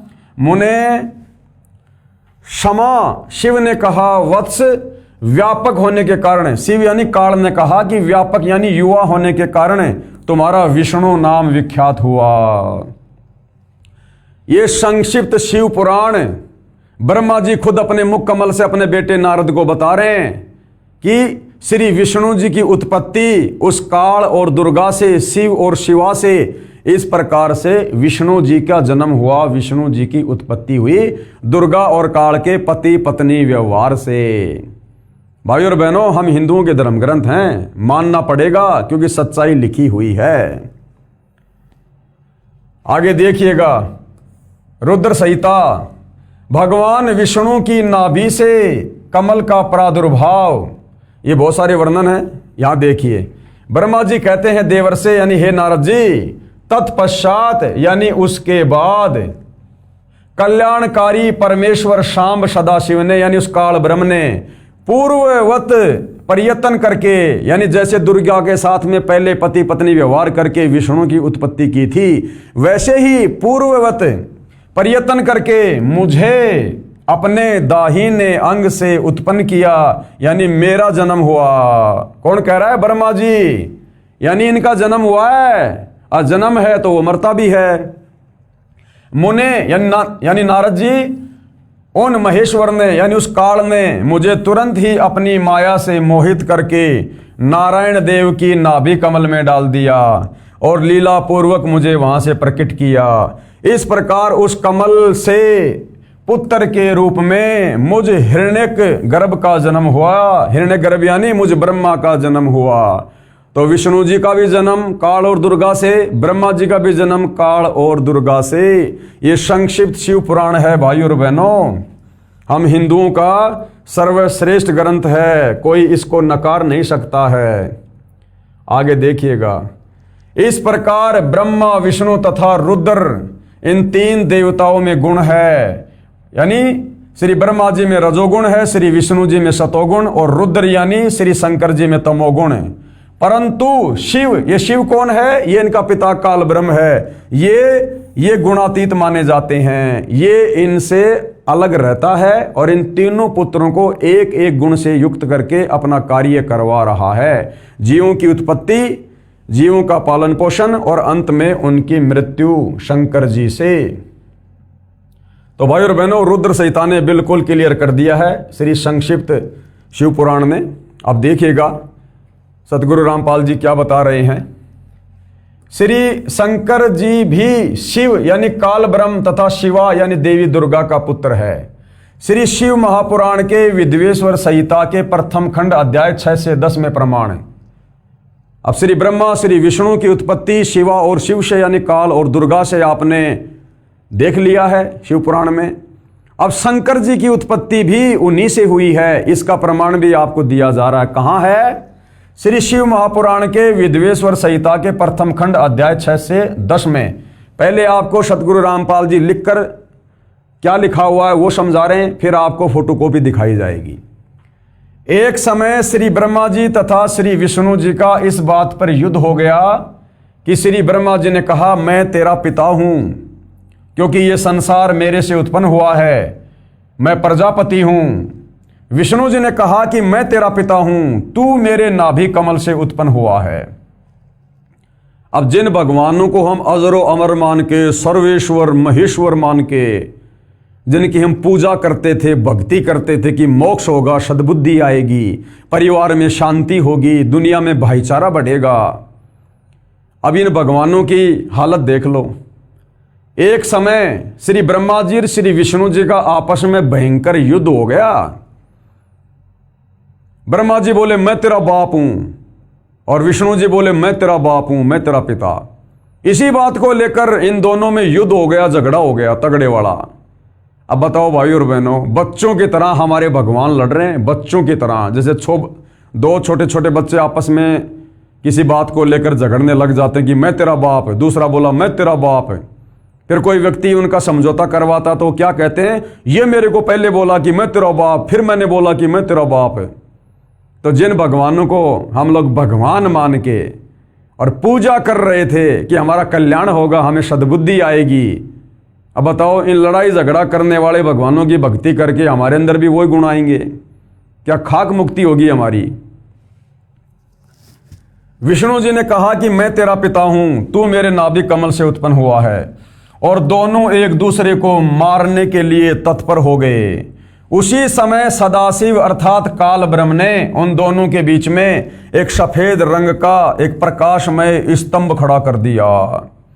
अब उस काल ने देखा कि ये मेरे बेटे आपस में लड़ रहे हैं, अगर ये आपस में लड़ेंगे मरेंगे तो मेरे सृष्टि की रचना कौन करेगा, जीवों की उत्पत्ति कौन करेगा? और प्रतिदिन मुझे जो 1 लाख मानव शरीरधारी आत्माओं के सूक्ष्म शरीर से निकली वासना खाने का श्राप लगा हुआ है, तो मेरे भोजन का क्या होगा अगर मेरे पुत्र इसी प्रकार से आपस में लड़ते रहे? तो इनका झगड़ा शांत करवाने के लिए इस काल ने क्या किया, शिव जी का रूप बनाकर और उन दोनों के सामने वहां प्रकट हो जाता है। पहले उसने एक वो खंबा प्रकट किया, लंबा सारा स्तंभ। ये श्री ब्रह्मा और विष्णु जी आपस में लड़ाई झगड़ा तो भूल गए और उस स्तंभ को ऊपर से लेकर नीचे तक देखने लग गए कि ये क्या है। और उसके बाद ये काल वहां पर शंकर का रूप बनाकर और अपनी पत्नी दुर्गा को पार्वती का रूप बनाकर वहां पर प्रकट हो जाता है, क्योंकि अपने रूप में तो प्रकट हो नहीं सकता, इसकी मजबूरी है। इसने सौगंध खा रखी है कि मैं आज के बाद किसी को अपने काल रूप में दर्शन नहीं दूंगा। तो ये क्या करता है, ये ऐसे ही अपने इन पुत्रों का रूप बनाकर प्रकट हो जाता है। तो जिस समय ब्रह्मा और विष्णु जी लड़ रहे थे तो शंकर जी तो वहां थे नहीं, तो उस समय ये शंकर जी का रूप बनाकर वहां पर प्रकट हो गया और उनका युद्ध रुकवाया और उनकी शंका का समाधान किया कि नालायकों, तुम भगवान नहीं हो, तुम अपने आप को भगवान समझ बैठे। अब इस बात को लेकर अब ब्रह्मा और विष्णु जी समझ नहीं पाए। उन्होंने सोचा कि ये हमारा तीसरे नंबर का भाई शंकर जी होगा, उन्हें नहीं पता कि शंकर के रूप में काल है। तो इस प्रकार से ब्रह्मा और विष्णु ने शंकर जी को भगवान बताना शुरू कर दिया। फिर नीचे आप और हमारे जैसे विद्वानों ने शंकर जी की पूजा कर दी कि ये भगवान है, महेश्वर है, अजरो अमर है, सब कुछ है। ऐसे भाई और बहनों ये काल सबको भ्रमित रखता है। तो क्या किया, दोनों एक दूसरे को मारने के लिए तैयार हो गए। उसी समय सदाशिव यानी ये काल अर्थात काल ब्रह्म ने उन दोनों के बीच में एक सफेद रंग का एक प्रकाशमय स्तंभ खड़ा कर दिया, एक खंबा खड़ा कर दिया उन दोनों के बीच में युद्ध को रुकवाने के लिए। उसके पश्चात अपने पुत्र तमगुण शिव के रूप में प्रकट होकर उस स्तंभ को अपने लिंग यानी प्राइवेट पार्ट का आकार दे दिया। ये वर्तमान में जो शिवलिंग की पूजा हिंदू समाज में चल रही है, ये कितनी घटिया और शर्मनाक साधना है। और ना हमारे धर्मगुरुओं को पता, ना हिंदू भाई बहनों को पता कि शिवलिंग क्या है और किस प्रकार से इसकी पूजा शुरू हुई है और इसकी पूजा से हमें क्या लाभ है। इस प्रकार से काल ने छलबल करके आप और हमें उल्टी साधना पर लगाए रखने के लिए ये इस प्रकार की पत्थर पूजा, शिवलिंग पूजा इसने शुरू करवाई। क्योंकि ये काल, ये सदाशिव ये नहीं चाहता कि मेरे 21 ब्रह्मांड में कोई भी प्राणी शास्त्रों के अनुसार सत भक्ति करके उस परम अक्षर ब्रह्म पूर्ण ब्रह्म परमेश्वर की भक्ति करके और मेरे 21 ब्रह्मांड से बाहर चला जाए। क्योंकि यदि सारे प्राणी शास्त्र अनुकूल साधना करके 21 ब्रह्मांड से बाहर सतलोक में चले गए तो फिर इसके भोजन का क्या होगा। ये आलू टमाटर की सब्जी नहीं खाता। इसको परमात्मा ने प्रतिदिन 1 लाख मानव शरीरधारी आत्माओं के सूक्ष्म शरीर से निकली वासना को, गंध को खाने का श्राप दिया है। तो जिस कारण से ये किसी को भी सत्य साधना पर नहीं लगने देता है और समाज में इसी प्रकार से इसने पाखंड पूजा शुरू करवा रखी है। भाई और बहनों, जब हमने सृष्टि रचना पढ़ी तो गुरुदेव भगवान ने बताया कि प्रथम बार कबीर परमात्मा इस 21 ब्रह्मांड में जब आए अपने पुत्र जोगजित का रूप बनाकर, तो सबसे पहले इस काल के साथ में भेंट हुई। तो काल ने परमात्मा से बहुत सारे वचन लिए थे कि ये परमात्मा 3 युग, सतयुग, त्रेता, द्वापर में जीवों को थोड़ा पार करना, सतलोक थोड़े जीव लेकर जाना, चौथा युग जब कलयुग आ जाए तब कितने ही जीव पार करना।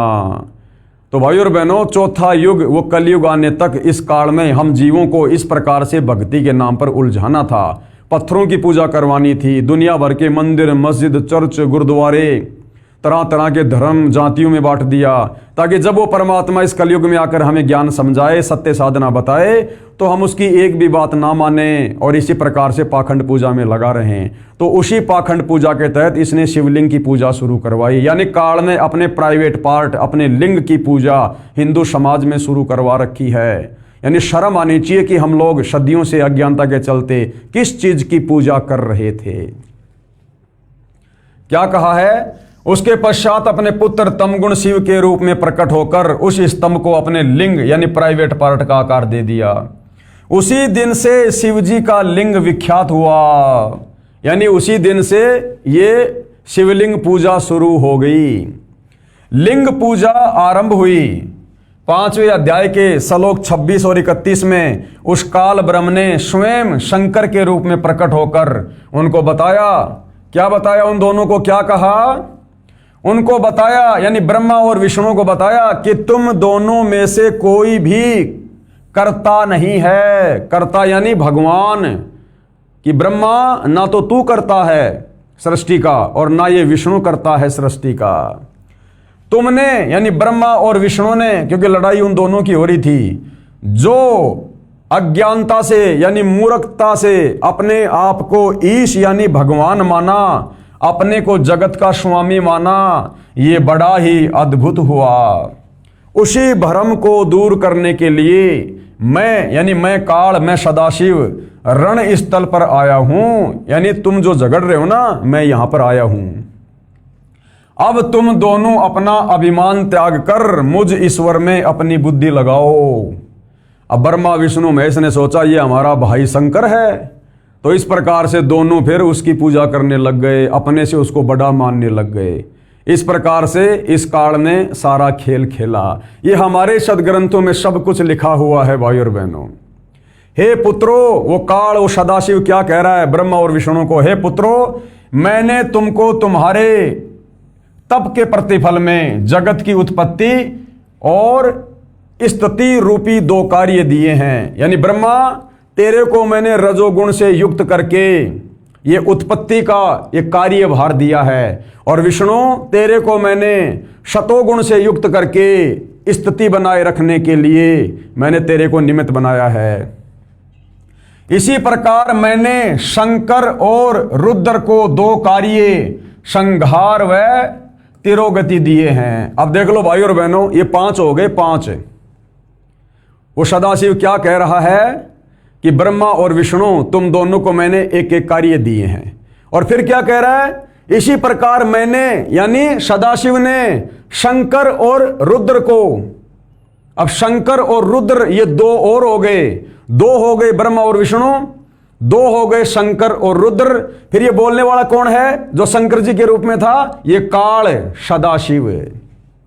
इसी प्रकार मैंने शंकर और रुद्र को 2 कार्य, संहार व तिरोगति दिए हैं। मुझे वेदों में ब्रह्म कहा है। क्या कह रहा है? मुझे वेदों में ब्रह्म कहा है। यजुर्वेद अध्याय 40 मंत्र 10 और 15, और चारों वेदों का सारांश पवित्र गीता अध्याय 8 श्लोक नंबर 13। ओम इति एक अक्षर ब्रह्म व्यवहारण माम अनुस्मरण, कि अर्जुन मैं तो ब्रह्म हूं और मेरे सुमरण का ओम मंत्र है। तो ये शिव शंकर के रूप में जो सदाशिव ये काल यहां पर खड़ा है, क्या कह रहा है? मुझे वेदों में ब्रह्म कहा है। मेरे 5 मुख हैं, एक मुख से अकार, दूसरे मुख से उकार, तीसरे मुख से मकार, चौथे मुख से बिंदु तथा 5वें मुख से नाद प्रकट हुए हैं। उन्हीं 5 अवयवों से एकीभूत होकर एक अक्षर ओम बना है। ये मेरा मूल मंत्र है। यानी मेरा मंत्र क्या है? ओम। कौन है ये? सदाशिव काल ब्रह्म। इसलिए गीता का ज्ञानदाता कौन? सदाशिव काल ब्रह्म। ये अपना मंत्र क्या बता रहा है? ओम। और गीता अध्याय 8 श्लोक नंबर 13 में गीता ज्ञानदाता क्या कह रहा है? ओम इति एक अक्षर ब्रह्म व्यवहारण माम अनुशमरण ये परियाति तजन देहम शयाति परमाम गतम, कि अर्जुन मेरे जाप का केवल एक ओम मंत्र है।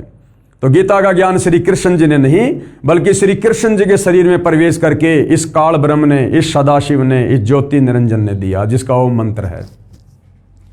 शिव पुराण के इस उल्लेख से यह भी सिद्ध हुआ कि मेरे को ब्रह्म कहते हैं। क्या कहते हैं? ब्रह्म, कि वेदों में मुझे ब्रह्म कहा है। तो शिव पुराण के इस उल्लेख से यह भी सिद्ध हुआ कि मेरे को ब्रह्म कहते हैं। और पांच अक्षरों से बना एक ओम मेरा मूल मंत्र यानी नाम है, जो मेरी साधना है। गीता अध्याय 8 श्लोक नंबर 13, गीता अध्याय 8 श्लोक 13 में भी इसी ब्रह्म ने कहा है कि माम ब्रह्म यानी मुझ ब्रह्म का सुमरण करने का एक ओम अक्षर है। इससे भी स्वयं सिद्ध है कि गीता का ज्ञान काल रूप ब्रह्म ने श्री कृष्ण के शरीर में प्रेतवत प्रवेश करके बोला है। अब भाइयों और बहनों, बिल्कुल क्लियर कर दिया है हमारे सदग्रंथों ने, श्री संक्षिप्त शिव पुराण ने, कि ब्रह्मा विष्णु महेश की उत्पत्ति शिव और शिवा यानी काल और दुर्गा से हुई है, और यही इनका पिता है और दुर्गा इनकी माता है। और ये नाशवान भगवान हैं, इनकी जन्म और मृत्यु होती है ब्रह्मा विष्णु महेश की। और इसी काल ब्रह्म ने शंकर जी का रूप बनाकर लड़ाई कर रहे ब्रह्मा और विष्णु के बीच में स्तंभ खड़ा करके, उसके बाद उसको अपने प्राइवेट पार्ट, अपने लिंग का आकार देकर, और संसार में ये पाखंड पूजा, ये शिवलिंग की पूजा शुरू करवा दी। तो सारा का सारा छलबल इस काल ब्रह्म का। अब क्या कह रहे पूज्य गुरुदेव भगवान, ध्यान से सुनिएगा। अब जनता की अदालत में सतगुरु रामपाल जी हिंदू समाज को क्या बता रहे हैं? लिंग व लिंगी की पूजा करने को कहना, लिंग और लिंगी की पूजा करने को कहना। भाइयों और बहनों, जितने भी शिवालय हैं आप उनमें ध्यान से देखना, वो जो गोलसा जो वो पत्थर है जिसको शिवलिंग कहते हैं, वो इस काल ब्रह्म का ये प्राइवेट पार्ट है, यानी उस आकार का है। और वो जो शिवलिंग है वो जहां पर रखा हुआ है, वो आप ध्यान से देखना, वो स्त्री इंद्री यानी योनि के चित्र की भांति आपको दिखाई देगा। तो इस काल ने लिंग और लिंगी की पूजा इस जगत में पाखंड फैलाने के लिए, आत्माओं को भ्रमित करने के लिए, भटकाने के लिए शास्त्र विरुद्ध साधना के तहत शुरू करवा रखी है। इसको एक प्रकार से बेशर्म साधना, बेशर्म पूजा कह सकते हैं। लेकिन ये बेशर्म पूजा हिंदू समाज क्यों कर रहा है? क्योंकि हिंदू समाज अभी अपने पवित्र ग्रंथों से परिचित नहीं है। हमारे नादान धर्म गुरुओं ने तत्व ज्ञान के अभाव में इस भेद को, इस रहस्य को जाना नहीं, और जैसा उनको समझ में आया बेचारे हमारे अनपढ़ पूर्वजों को बता दिया, और उन पूर्वजों के देखा देखी आप और हमने उस साधना को करना शुरू कर दिया। ये साधना सभ्य समाज के विरुद्ध है। लिंग व लिंग की पूजा करने को कहना, काल ब्रह्म ने अपने लिंग यानी प्राइवेट पार्ट तथा स्त्री की लिंगी यानी प्राइवेट पार्ट की पूजा करने को कहा है। जो मंदिरों में शिवलिंग स्थापित किया होता है उसको ध्यान से देखा जाए तो पता चलता है, क्या पता चलेगा? पता चलता है कि पत्थर की लिंगी स्त्री की योनि में, वो पत्थर का लिंग यानी शिव का लिंग यानी पेशाब इंद्री वो प्रवेश की हुई है। श्री शिव पुराण के विद्वेश्वर संहिता के खंड 1 अध्याय 5 श्लोक 26 से 31 तथा अध्याय 9 श्लोक 40 और 46 में प्रमाण है। इनकी फोटोकॉपी आगे लगाई है, वहां पर अवश्य पढ़िए और विचार करें कि यह कितनी बेशर्मी की बात है। सतगुरु रामपाल जी क्या कह रहे हैं जनता की अदालत में कि विचार करो, ये जो शिवलिंग की पूजा हिंदू समाज कर रहा है ये कितनी बेशर्मी की बात है। लिंग की पूजा हो रही है, होनी चाहिए परमात्मा की पूजा। ये कितना अभद्र मजाक इस काल ब्रह्म ने किया। ब्रह्मा तथा विष्णु से कहा कि तुम इस मेरे लिंग व लिंगी यानी स्त्री योनि की पूजा करो। अब बताओ भाइयों और बहनों, ब्रह्मा विष्णु महेश पूजा कर रहे हैं स्त्री इंद्री और पुरुष इंद्री की, लिंग और लिंगी की, और हम पूजा कर रहे हैं ब्रह्मा विष्णु महेश की। पेश है श्री वेंकटेश्वर प्रेस मुंबई से प्रकाशित संस्कृत हिंदी अनुवाद वाली शिव महापुराण, इसके विद्वेश्वर संहिता खंड के अध्याय 5, 6, 7, 8, 9 तथा 10 से संबंधित प्रकरण की फोटोकॉपी। जनता की अदालत में कबीर जी के वकील सतगुरु रामपाल जी के द्वारा जो बातें बताई जा रही हैं, जो पाखंड पूजा हिंदू समाज में फैली हुई है, उसके विषय में सारे प्रमाण खोल कर दिखाए जा रहे हैं और शिक्षित जनता अपनी आंखों से सर्व प्रमाण देखकर सच्चाई को स्वीकार कर रही है। तो यहां पर भाइयों और बहनों, पूरा का पूरा ये पेज यहां पर लिखा हुआ है, दिया हुआ है, और क्या कुछ कहा है। हे योगिंद्र, मैं उस लिंगाविर्भाव लक्षण सुनना चाहता हूं। नंदीकेश्वर बोले, हे वत्स सुनो, मैं तुम्हारी प्रीति से कहता हूं। पूर्व काल में जो पहला जो कल्प था, जो लोक में विख्यात है, उस समय महात्मा ब्रह्मा और विष्णु का ये परस्पर युद्ध हुआ। जो सतगुरु रामपाल जी ने बताया वही हमारे पवित्र सदग्रंथों में लिखा हुआ है कि एक बार श्री ब्रह्मा और विष्णु का आपस में युद्ध हुआ। उनके मान दूर करने को, यानी उनको जो ये अहंकार था कि मैं भगवान, उनके इस मान को दूर करने को उनके बीच में निष्कल परमात्मा ने, यानी सदाशिव इस काल ने स्तंभ रूप अपना स्वरूप दिखाया। तब जगत के हित की इच्छा से निर्गुण शिव ने, यानी उस काल ब्रह्म ने, उस तेजोमय स्तंभ से अपने लिंग का स्वरूप बनाया, अपने लिंग का स्वरूप बना दिया उस स्तंभ को। और उसी दिन से लोक में वह निष्कल शिव जी का लिंग विख्यात हुआ और उसी दिन से ये पाखंड पूजा, शिवलिंग की पूजा शुरू हो गई। बाद में यहां पर ये संस्कृत लिखी हुई है। सगुण में बेर रूप की कल्पना की गई। देवताओं की वह बेर पूजा इच्छानुसार भोगों को देने वाली है, परंतु शिव का लिंग बेर, भोग और मोक्ष दोनों का देने वाला है। इति शिव महापुराणे, यह बाद में यहां पर यह संस्कृत में लिखा हुआ है। हे नंदीकेश्वर बोले, हे योगिंद्र, आगे एक समय विष्णु भगवान शेष शैया पर अपने गरुड़ आदि पार्षदों संयुक्त लक्ष्मी सहित शयन करते थे, यानी विश्राम कर रहे थे। उस समय ब्रह्म ज्ञानियों में श्रेष्ठ ब्रह्मा जी अपनी इच्छा से ही वहां पर आए। सब प्रकार सुंदर सेज पर शयन करते हुए कमल लोचन विष्णु जी से पूछने लगे, तुम कौन हो जो मुझे देखकर अभिमानी व्यक्ति के समान शयन करते हो? हे वत्स, हे बेटा, उठो, देखो मैं तुम्हारा स्वामी आया हूं। आए हुए गुरु को देखकर जो अभिमान करता है, उस द्रोही मूढ़ का प्रायश्चित होना निश्चित है। और यहां पर श्री ब्रह्मा जी को ब्रह्म ज्ञानियों में श्रेष्ठ, और बातें क्या कर रहा है? अहंकार वाली। अब ये सुनकर विष्णु जी के अंतर में, यानी श्री विष्णु जी के हृदय में तो क्रोध हुआ, परंतु बाहर से शांत रहे और बोले, हे वत्स, हे बेटा, तुम्हारा मंगल हो, बैठो इस आसन पर विराजो। इस समय तुम्हारा नेत्र कुटिल और तुम्हारा मुख वक्र क्यों हो रहा है? विष्णु जी बोले ब्रह्मा जी को, तेरा मुंह टेढ़ा क्यों हो रहा है इस समय? क्या बात हो गई? बैठ, शांति से बात करते हैं।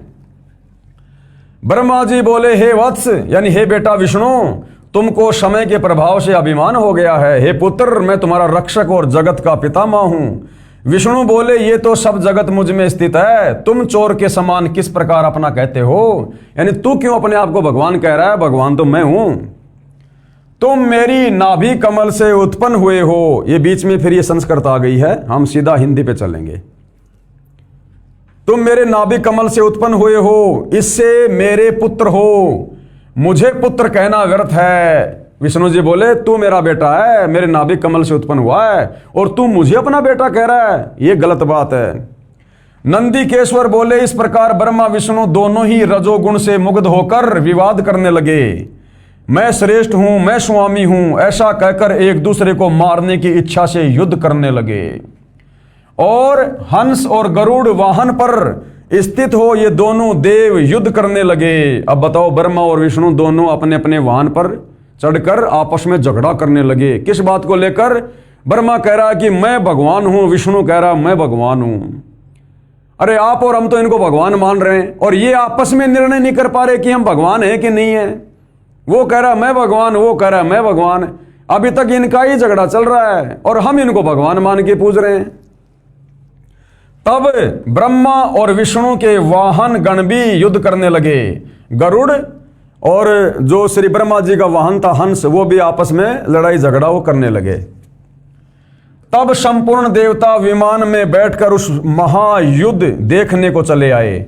अब देखो, अब बाकी जितने भी देवता थे ब्रह्मा और विष्णु का युद्ध देखने के लिए आ गए। वो वहां पर इकट्ठे हो गए 33 करोड़ देवी देवता, और क्या कर रहे हैं? ऊपर से फूल बरसा रहे हैं।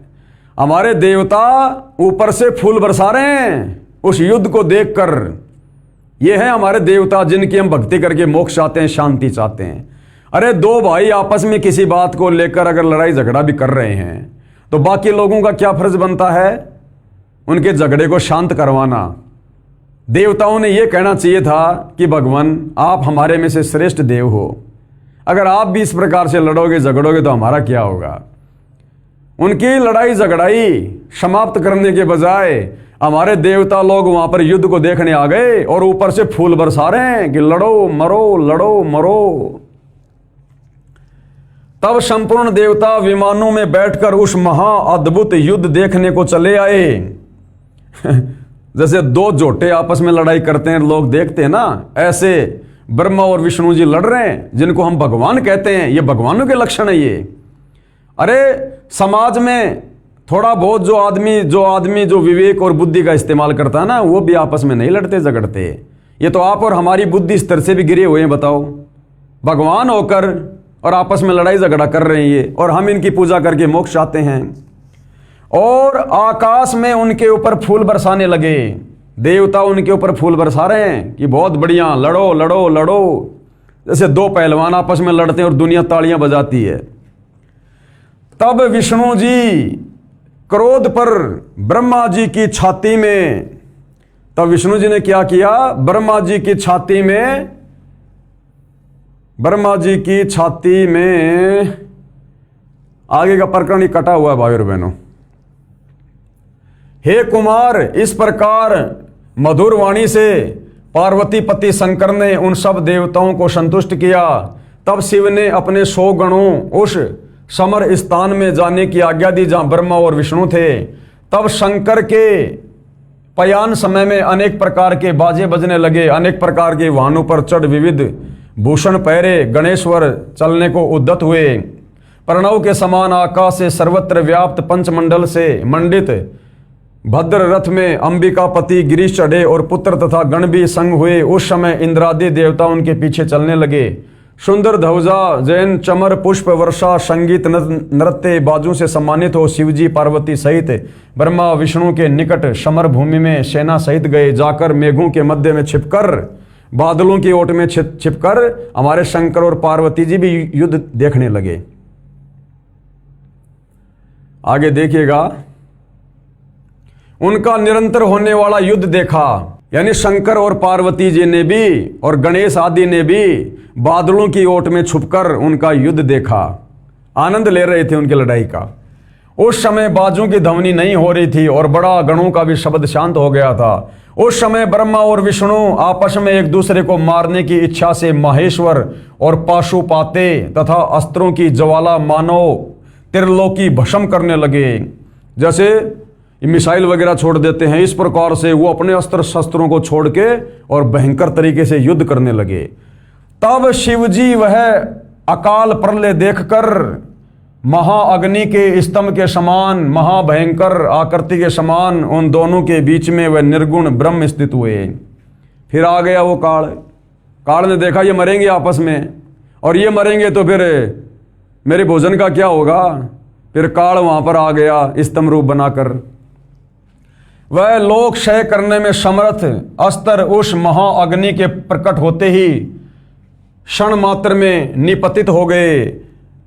यह अस्त्र शांत होने का अद्भुत चित्र देख ये अद्भुत आकार क्या है, ऐसा ब्रह्मा और विष्णु आपस में कहने लगे। जब वो स्तंभ बीच में आ गया तो ये ब्रह्मा और विष्णु आपस में लड़ाई झगड़ा तो भूल गए और ये बात करने लगे कि ये बीच में क्या आके खड़ा हो गया, ये लंबा चौड़ा स्तंभ, ना इसका कोई और है ना कोई छोर है। ये इंद्रिय अगोचर स्तंभ, इंद्रिय अगोचर यानी ये प्राइवेट पार्ट लिंग की तरह दिखाई देने वाला अग्नि पशा क्या उठा है। हम दोनों को इसका ऊपर और नीचे का भाग देखना चाहिए कि ये कहां से हुआ है। इस प्रकार कहे वह दोनों वीर मानी परस्पर मिलकर उसकी परीक्षा करने को बहुत शीघ्रता से गए। एक तो ऊपर चला गया, एक नीचे चला गया देखने के लिए कि ये क्या है। हम दोनों के मिलने से ये कार्य नहीं होगा, ऐसा कहकर विष्णु शंकर शरीर धारण कर उनके मूल भाग देखने को नीचे चले गए और ब्रह्मा जी हंस का रूप धार उसके ऊपर का भाग देखने के लिए चल पड़े। भाग देखने को गए, हरि पाताल स्थान को भेद कर दूर तक चले गए, परंतु उस अग्नि समान प्रज्वलित स्तंभ का पार नहीं पाया और शांत होकर हरि यानी विष्णु उस युद्ध स्थान में चले आए। और ब्रह्मा जी आकाश मार्ग से चले आए। उन्होंने कहा केतकी का किंचित होना अद्भुत पुष्प देखा, यद्यपि वो बहुत वर्षा से टूटा था परंतु उसमें बड़ी सुगंध थी और मलिन न था। ब्रह्मा और विष्णु के इन कृत्यों को देखकर भगवान परमेश्वर ने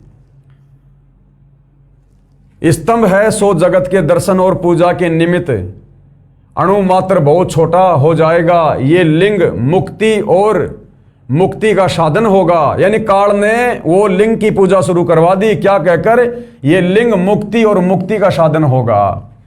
इसके दर्शन स्पर्श और ध्यान से ही प्राणियों के जन्म मरण छूट जाएंगे। ब्रह्मा विष्णु महेश का तो छूट गया, उस लिंग के दर्शन करके पूजा करके आप और हमारा भी छूट जाएगा। जो अग्नि पर्वत के समान प्रादुर्भूत हुआ है सो यह अरुणाचल नाम से जगत में विख्यात होगा। या बड़ा भरी तीर्थ होगा, या प्राणियों के निवास करने या तनु त्यागने से मुक्ति हो जाएगी। यानी उस शिवलिंग के पास जाके शरीर छोड़ने से कह रहा है कि लोगों की मुक्ति हो जाएगी, फिर भक्ति की क्या जरूरत है। रथ यात्रा उत्सव कल्याण और जनों के निवास योग्य स्थान होगा। यहाँ किया हुआ जप तप हवन ये करोड़ गुना हो जाएगा। उस शिवलिंग के पास जाके जहाँ पर वो स्थापित कर दिया गया वहाँ बैठकर मंत्र जाप करने से कहते हैं बड़ी मुक्ति मिल जाएगी। यानी काल ने पाखंड पूजा शिवलिंग की पूजा शुरू करवानी थी, उसने करवा दी। हमारे सब क्षेत्रों से ये श्रेष्ठ होगा। यहाँ मेरा स्मरण करते ही प्राणी मुक्त हो जाएंगे। इस कारण ये क्षेत्र महान और अत्यंत शोभित होगा, सब प्रकार के कल्याणदायक और सब प्रकार मुक्तिदायक होगा। जो यहाँ लिंग में मुझ लिंगेश्वर की पूजा करेंगे उन्हें शालों के सामीप्य शारूप सृष्टि यानी 4 प्रकार की मुक्ति मिलेगी। साजुष्य ये पांचों मुक्ति 5 प्रकार की मुक्तियां ये क्रिया के फलों का प्राप्त हो जाएगी। और यहाँ पूजन करने से तुम सबकी मनोकामना प्राप्त होगी। नंदीकेश्वर बोले इस प्रकार भगवान ने यानी उस काल ब्रह्म ने उन नम्र हुए यानी शांत हो चुके ब्रह्मा और विष्णु पर अनुग्रह करके उनके युद्ध में जो परस्पर उनकी सेना मारी गई थी सब उनको अपनी शक्ति से जीवित किया और उठाया। जिस शक्ति में अमृत की धारा रहती है और उन दोनों की अज्ञानता और वैर को दूर करने के अर्थ दोनों से कहा। क्या कहा उस काल में ब्रह्मा और विष्णु से, मेरे सकल और निष्कल भेद 2 रूप हैं परंतु और ईश्वर नहीं, इस कारण उनमें 2 रूप नहीं हो सकते। पहला स्तंभ रूप और पीछे मूर्तिमान रूप धारण किया। इसमें ब्रह्म रूप निष्फल है और ईश रूप सगुण है। मेरे ये दोनों रूप सिद्ध हैं, दूसरे किसी के नहीं हो सकते। इस कारण तुम दोनों को अथवा दूसरों को ईश्वरत्व की प्राप्ति नहीं हो सकती। तुमने जो अज्ञान से अपने को ईश माना, क्या कह रहा है वो काल ब्रह्मा विष्णु को, कि तुमने जो अज्ञानता से अपने को ईश यानी भगवान मान लिया ये बड़ा अद्भुत हुआ। उसके दूर करने को ही मैं रण क्षेत्र में आया हूं। यानी तुम्हारा ये घमंड तोड़ने के लिए आया हूं मैं कि तुम भगवान नहीं हो। अब तुम अपना अभिमान त्याग कर मुझ ईश्वर में अपनी बुद्धि लगाओ। मेरे प्रसाद से लोक में सर्व अर्थ प्रकाश करते हैं। मुझ गुरु के वचन ही तुमको बारंबार प्रमाण है। तुम्हारी प्रीति से ही ये गूढ़ ब्रह्मत्व है। मैं तुमसे कहता हूं मैं ही पर ब्रह्म हूं और मेरा ही कल अकल रूप और ब्रह्म होने से मैं ईश्वर हूं। क्या कह रहा है, मैं ही ब्रह्म हूं और मेरा ही कल अकल रूप है और ब्रह्म होने से मैं ईश्वर हूं। अनुग्रह की ही मेरा ये करते हैं। सर्वव्यापी होने से और जगत के वर्धक होने से मैं ब्रह्मा हूं। हे ब्रह्मकेश, समत्व और व्यापक होने से मैं आत्मा हूं और संपूर्ण जीव आत्मा नहीं है, इसमें संदेह नहीं। अनुग्रह से ही ये सर्व के अंत तक जो जगत का जो कृत्य और पंचक है, मैं इस सब का ईश हूं, ये मेरा है, मेरे सिवाय किसी दूसरे का नहीं है। प्रथम तो ब्रह्म ज्ञान के निमित्त निष्कल ब्रह्म का प्रादुर्भाव हुआ। यानी इस प्रकार की सारी बातें लिखी गई है भाई और बहनों, ये आप जियों के सामने है, आप इसको पढ़ सकते हैं। यानी इसने वो पाखंड पूजा, लिंग पूजा शुरू करवा दी इस काल ब्रह्म ने। ब्रह्मा और विष्णु जब युद्ध कर रहे थे तो वहां पर इसने वो स्तंभ रूप दिखाया अपना, और कुछ देर के बाद में उसको अपने प्राइवेट पार्ट यानी लिंग के रूप में उसको परिवर्तित कर दिया। अब ब्रह्मा विष्णु आपस में लड़ाई झगड़ा भूलकर उसका और छोर देखने में लग गए। उसके बाद वहां पर वो काल प्रकट हो गया और उसने सारी बात बता दी कि भैया तुम भगवान नहीं हो और ऐसे ऐसे इसकी पूजा करो, तुम्हारा कल्याण होगा, ये होगा वो होगा। और उसके बाद विशेषकर हिंदू समाज में शिवलिंग की यानी काल के प्राइवेट पार्ट की पूजा शुरू हो गई। आगे क्या कह रहे हैं कबीर जी के वकील सतगुरु रामपाल जी, ये देखिएगा, अब आपको सरल भाषा में समझाया जा रहा है। उपरोक्त शिव महापुराण के इस प्रकरण से सिद्ध हुआ कि श्री ब्रह्मा जी, श्री विष्णु जी तथा श्री शंकर जी की माता जी दुर्गा देवी यानी अष्टंगी देवी है, तथा पिता सदाशिव अर्थात काल ब्रह्म है, जिसने श्रीमद् भगवद गीता का ज्ञान श्री कृष्ण जी में प्रवेश करके बोला था। इसी को क्षर पुरुष यानी क्षर ब्रह्म यानी ज्योति निरंजन काल ब्रह्म भी कहा गया है। यही प्रमाण श्रीमद् भगवद गीता अध्याय 14 श्लोक 3 से 5 में भी है कि रज यानी रजगुण ब्रह्मा, सत यानी सतगुण विष्णु और तम यानी तम गुण शंकर, तीनों गुण प्रकृति अर्थात दुर्गा देवी से उत्पन्न हुए हैं। तीनों गुण यानी ब्रह्मा विष्णु महेश, रजगुण ब्रह्मा, सतगुण विष्णु, तम गुण शंकर, ये प्रकृति अर्थात दुर्गा देवी से उत्पन्न हुए हैं यानी जन्म हुआ है। प्रकृति तो सब जीवों को उत्पन्न करने वाली माता है और मैं यानी काल ब्रह्म यानी गीता ज्ञानदाता सब जीवों का पिता हूं। और मैं क्या करता हूं, ये काल ब्रह्म क्या कह रहा है, मैं दुर्गा यानी इस प्रकृति के गर्भ में बीज स्थापित करता हूं यानी पति पत्नी व्यवहार से उत्पत्ति करता हूं, जिससे सबकी उत्पत्ति होती है। सबकी उत्पत्ति ब्रह्मा विष्णु महेश से लेकर देवी देवता आप और हम आम प्राणी, ये तीनों गुण, तीन गुण ध्यान रखना भाई और बहनों, क्योंकि पवित्र गीता जी चारों वेदों का संक्षिप्त रूप है, तो ये कोड वर्ड में है, संकेतों में है। तो जहां पर भी ये तीन गुण आते हैं, ये त्रिगुणी माया का नाम आता है, तो समझ जाना रजगुण ब्रह्मा, सतगुण विष्णु, तम गुण शंकर, ये तीनों देवता हैं और ये तीनों गुण हैं। ये तीनों गुण यानी रजगुण ब्रह्मा, सतगुण विष्णु तथा तम गुण शिव ही जीव आत्मा को यानी आप और हम मानव शरीरधारी इन प्राणियों को शरीर में बांधते हैं, यानी सब जीवों को काल के जाल में फंसा कर रखने वाले ये ही तीनों देवता हैं। ये ब्रह्मा विष्णु महेश सब जीवों को काल के जाल में फंसा कर रखते हैं, जिनको हम भगवान मानकर पूजा कर रहे हैं। अरे जो हमें फंसा रहा है उसकी पूजा करने से हम कैसे मुक्त हो जाएंगे। अब जैसे कोई कसाई है 10-20 बकरी ले आया, वो बकरे अगर उस कसाई की पूजा करेंगे तो कैसे बचेंगे, वो तो लाया उनको काटने के लिए है। तो ब्रह्मा विष्णु महेश का कार्य अपने पिता काल ब्रह्म की उस प्रेरणा से हम जीव आत्माओं को इन कर्म बंधनों में बांधकर फंसा के रखने का है। तो इनकी भक्ति से हमारी मुक्ति नहीं हो सकती।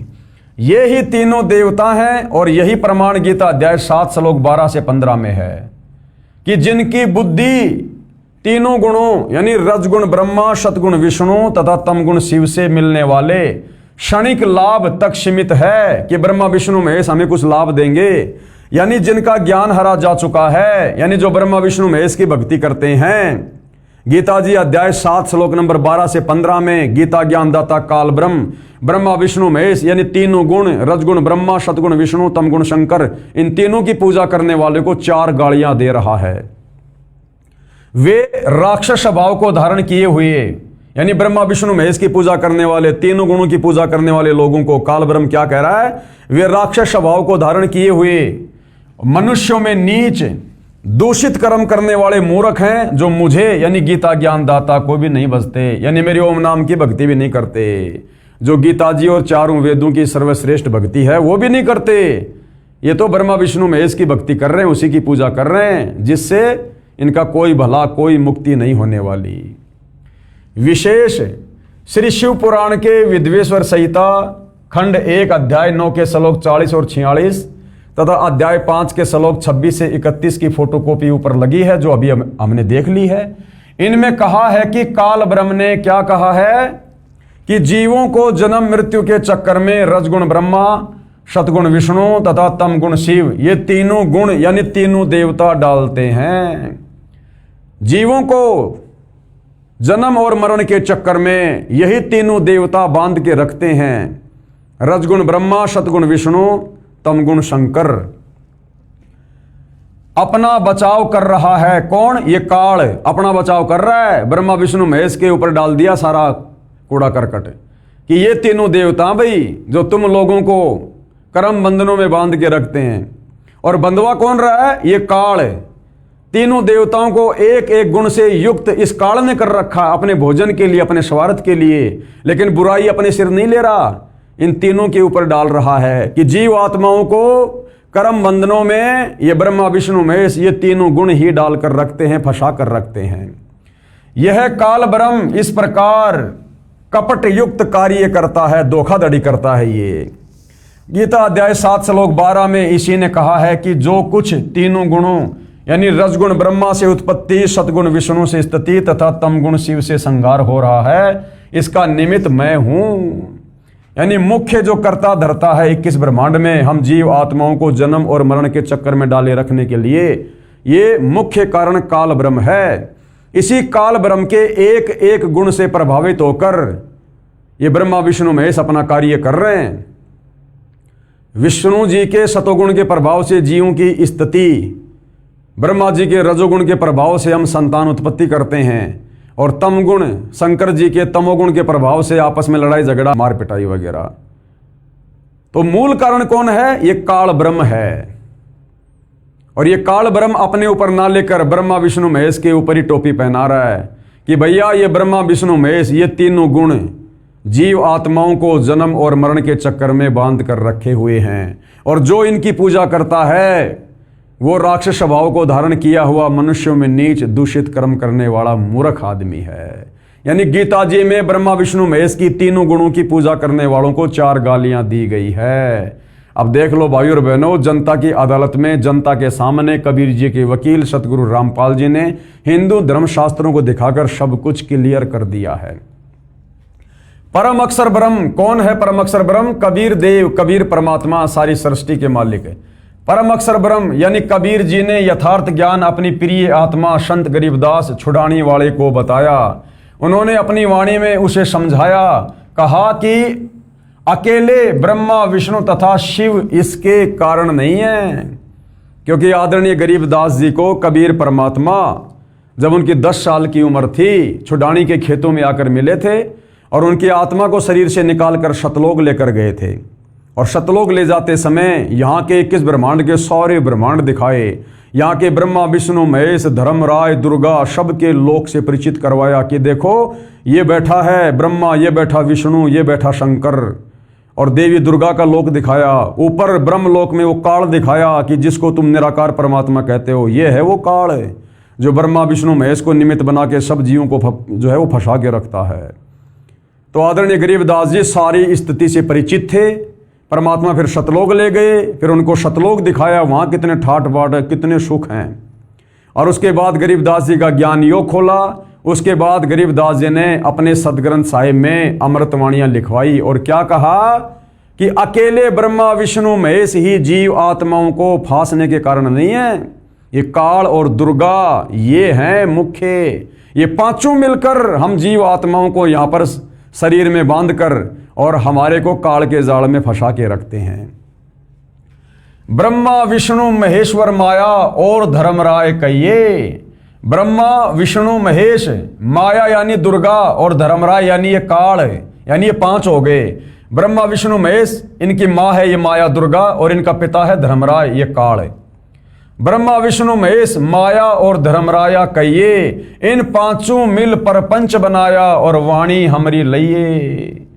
इन पांचों ने मिलकर यह षड्यंत्र रचा है, पांचों ने मिलकर जीवात्माओं को फंसाने के लिए। इन पांचों मिल जीव अटकाए, यानी भक्ति से दूर कर रखा है, भ्रमित कर रखा है, और जुगन जुगन हम आन छुड़ाए। और कबीर परमात्मा ने बताया कि भाई गरीबदास, मैं युगों युगों से, जब से ये आत्मा सतलोक से बिछुड़कर यहाँ आई है, मैं इनको वापस सतलोक ले जाने के लिए युगों युगों से संत रूप में, साधु रूप में, जिंदा बाबा के रूप में, तत्वदर्शी संत के रूप में आता हूँ, ज्ञान समझाता हूँ, और सतलोक ले चलने के लिए मैं इनको तैयार करता हूँ। पेश है गीता अध्याय 14 श्लोक नंबर 4 और 5 की फोटोकॉपी। गीता अध्याय 14 श्लोक नंबर 4, जिसमें ये काल, ये ब्रह्म खुद स्वीकार कर रहा है कि ये प्रकृति यानी दुर्गा तो मेरी पत्नी है, और मैं इसके गर्भ में बीज स्थापित करके सबकी उत्पत्ति करता हूं। गीता अध्याय 14 श्लोक 4 की फोटोकॉपी ये देखिएगा भाई और बहनों। गीता जी का श्लोक आप जियों के सामने है, आप जी देख सकते हैं। सर्व योनिषु कौन्ते मूर्ते संभवती या तासाम ब्रह्म महत योनि अहम बीज प्रद पिता। और यहां पर सबसे अच्छी जो बात है, ये गीता प्रेस गोरखपुर से प्रकाशित गीता है, और इसमें एक तरफ संस्कृत है, एक तरफ हिंदी है, ताकि किसी को भी समझने और पढ़ने में कोई दिक्कत ना आए। तो गीता अध्याय 14 श्लोक नंबर 4 में ये काल ब्रह्म क्या कह रहा है? हे अर्जुन, नाना प्रकार की सब योनियों में जितनी मूर्तियां, यानी जितने भी जीव हैं, गधे, कुत्ते, सूअर, इंसान, अर्थात शरीरधारी ये प्राणी जो ये उत्पन्न होते हैं, प्रकृति कौन? दुर्गा। प्रकृति तो उन सब की गर्भ धारण करने वाली माता है, और मैं यानी काल ब्रह्म बीज को स्थापित करने वाला पिता हूं। यानी मैं और दुर्गा पति पत्नी व्यवहार करके, सेक्स करके, शारीरिक संबंध बना के सभी प्राणियों की उत्पत्ति करते हैं। अब बताओ भाई और बहनों, गीता जी बिल्कुल क्लियर कर रही है। इसी प्रकार से ब्रह्मा विष्णु महेश की जो है ये जन्म हुआ काल और दुर्गा से, अन्य देवी देवताओं का जन्म हुआ, और उसके बाद में श्री ब्रह्मा जी को रजोगुण से युक्त करके मैथुन क्रिया के माध्यम से इसने फिर आप और हम जीव आत्माओं को आपस में विषय वासनाओं से प्रेरित करके संतान उत्पत्ति करवाना शुरू कर दिया। तो निमित्त कारण वो काल ही है, क्योंकि उसी के रजोगुण के कारण ब्रह्मा जी रजोगुण से युक्त है, और ब्रह्मा जी के रजोगुण से प्रभावित होकर आप और हम प्राणी तीनों लोकों में, जीव जंतुओं से लेकर पशु पक्षियों से लेकर इंसान, देवता, गंधर्व, यक्ष, किन्नर, सब संतान उत्पत्ति कर रहे हैं। तो मूल कारण कौन है? ये काल और दुर्गा। बिल्कुल क्लियर कर रखा है भाई और बहनों। हे अर्जुन, नाना प्रकार की सब योनियों में जितनी मूर्तियां अर्थात शरीरधारी ये प्राणी उत्पन्न होते हैं, प्रकृति यानी दुर्गा तो उन सब की गर्भ धारण करने वाली माता है, और मैं यानी ब्रह्म, क्योंकि गीता का ज्ञान कौन दे रहा है? ये ब्रह्म दे रहा है। मैं बीज को स्थापन करने वाला पिता हूं। आगे देखिए गीता जी अध्याय 14 श्लोक नंबर 5 की फोटोकॉपी। सत्वम रज और तम यानी सतगुण, रजगुण और तमगुण यानी ब्रह्मा विष्णु महेश। सतोगुण विष्णु, रजोगुण ब्रह्मा, तमोगुण शंकर। इति गुणा प्रकृति संभवा निर्बंधन्ति महाबाहो देहे देहिनम अव्यम। हे अर्जुन, सतोगुण, रजोगुण और तमोगुण ये प्रकृति से उत्पन्न तीनों गुण, प्रकृति से उत्पन्न तीनों गुण, प्रकृति कौन? दुर्गा, और तीनों गुण कौन? ब्रह्मा विष्णु महेश। अविनाशी जीव आत्मा को शरीर में बांधते हैं। आप और हम सभी जो आत्माएं जो सतलोक से आई थी, हम सब अविनाशी हैं, आत्मा कभी नहीं मरती। तो ये क्या कह रहा है कि इस प्रकृति यानी इस दुर्गा से उत्पन्न ये तीनों गुण, रजगुण, सतगुण, तमगुण यानी ब्रह्मा विष्णु महेश, अविनाशी जीव आत्मा को और शरीर में बांध के रखते हैं। यानी ब्रह्मा जी के द्वारा आप और हमारा जन्म होता है, हम आत्माएं फिर शरीर में बंध जाती है, स्त्री या पुरुष, गधा, कुत्ता, शुअर। इस प्रकार से ये हमें यहां पर बांध के रखते हैं तीनों देवता ब्रह्मा विष्णु महेश। और ये तीनों रज, तम और शत यानी ब्रह्मा विष्णु महेश, ये किससे है उत्पन्न? प्रकृति से उत्पन्न, प्रकृति से उत्पन्न। प्रकृति यानी दुर्गा, और दुर्गा के उस गर्भ में बीज रोपण कौन करता है? ये काल ब्रह्म। तो ब्रह्मा विष्णु महेश के माता पिता कौन हुए? दुर्गा और काल। और दुर्गा और काल ने ब्रह्मा विष्णु महेश के माध्यम से हम सबको यहां पर कर्म बंधनों में बांध रखा है। और वो कबीर परमात्मा दयालु परमेश्वर शतलोक से चलकर तत्वदर्शी संत के रूप में धरती पर प्रकट होकर हमें यथार्थ शास्त्र अनुकूल ज्ञान बताकर आप और हमें सत भक्ति देकर इसी कर्म बंधन से मुक्त करवाकर सतलोक ले चलने के लिए आता है, जिस सतलोक में जाने के बाद फिर कभी लौट कर हम संसार में वापस नहीं आते, जिसके विषय में यही गीता ज्ञानदाता काल ब्रह्म अध्याय 18 श्लोक 62 में कह रहा कि अर्जुन तू सर्वभाव से उस परमेश्वर की शरण में जा, यानी अपने से अन्य उस सुप्रीम गॉड परम अक्षर ब्रह्म कबीर देव के लिए कह रहा है कि तू सर्वभाव से यानी सब पूजा पाठ छोड़कर उस परमेश्वर की शरण में जा तत्वदर्शी संत के माध्यम से।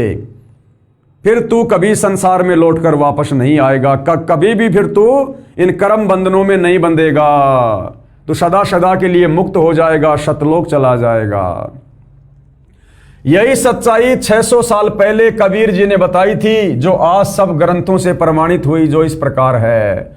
अब यही सारी की सारी सच्चाई भाई और बहनों जो हमारे हिंदू धर्म ग्रंथ बता रहे हैं, हमारे धर्मशास्त्र बता रहे हैं, यही सारी की सारी सच्चाई आज से 650 साल पहले कलयुग के प्रथम चरण में सन 1398 में कबीर परमात्मा सतलोक से चलकर लहर तारा तालाब पर कमल के विकसित फूल पर प्रकट हुए। उसके बाद लीला करते हुए बड़े हुए और 120 साल तक अपना ज्ञान दिया। यही सारी बातें अपनी साधारण भाषा में कबीर वाणी में, जिसको सूक्ष्म वेद पांचवा वेद कहते हैं, जो कबीर सागर है, उन्होंने बोला, 120 साल तक समझाया। लेकिन उस समय हम अनपढ़ थे, शिक्षा का अभाव था, केवल हमारे धर्मगुरु यानी ब्राह्मण लोग ही शिक्षा प्राप्त किया करते थे और हमारे सभी धर्मशास्त्र संस्कृत में थे, जिस कारण से हम इनको पढ़ नहीं सकते थे। और जैसा इन ब्राह्मणों ने हमारे को बताया वैसा ही हमने स्वीकार कर लिया। और उस समय कबीर परमात्मा सरेआम और यही बातें जो आज हमारे धर्मशास्त्रों में लिखी हुई हैं, दुर्गा को लेकर, काल ब्रह्म को लेकर, ब्रह्मा विष्णु महेश को लेकर, जन्म मरण को लेकर, यही गीता का ज्ञान अपनी कबीर वाणी में बोला करते थे। लेकिन हमारे नादान धर्म गुरुओं ने देखा कि ऐसे तो हमारा धंधा चौपट हो जाएगा। आंखों सच्चाई देखकर जो कबीर परमात्मा कहते थे, देखो फला अध्याय में फला श्लोक में ये लिखा है, आंखों देखने के बाद भी ये धर्मगुरु, ये पंडित, ये ब्राह्मण जनता के सामने कबीर जी को झूठा साबित कर दिया करते थे कि कबीर झूठ बोल रहा है, और कहते थे कि कबीर को क्या पता इन शास्त्रों में क्या लिखा है, कबीर तो जुलाहा है, ये तो अनपढ़ है, इसको संस्कृत भाषा का पता ही नहीं है। और आप और हम नादान ये वास्तव में मान लिया करते थे कि वास्तव में कबीर जी तो अनपढ़ है, ये तो जुलाहा है, इसको तो संस्कृत आती नहीं, ये तो कभी स्कूल गया ही नहीं, इसको तो पढ़ने का अधिकार ही नहीं, फिर ये क्या जाने इन धर्मशास्त्रों में क्या लिखा है, अर्थात कबीर झूठ बोल रहा है। तो उस समय भाई और बहनों दाव लग गया, इन नादान धर्मगुरुओं का दाव लग गया।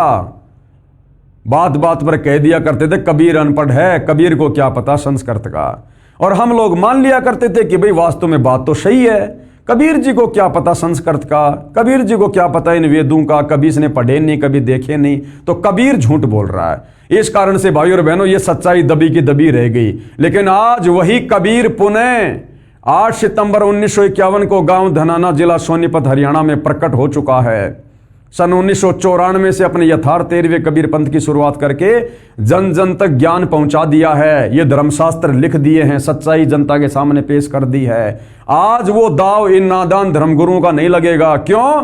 क्योंकि आज उस कबीर भगवान सतगुरु रामपाल जी ने आप और हमें शिक्षित कर दिया है। आज हम अपनी आंखों से धर्मशास्त्रों में लिखी सच्चाई देख सकते हैं, पढ़ सकते हैं, समझ सकते हैं। आज हम किसी के बहकावे में नहीं आएंगे। तो भाई और बहनों, आज ये ज्ञान जन जन तक जाएगा और जा चुका है, और आने वाले समय में विस्फोट होगा।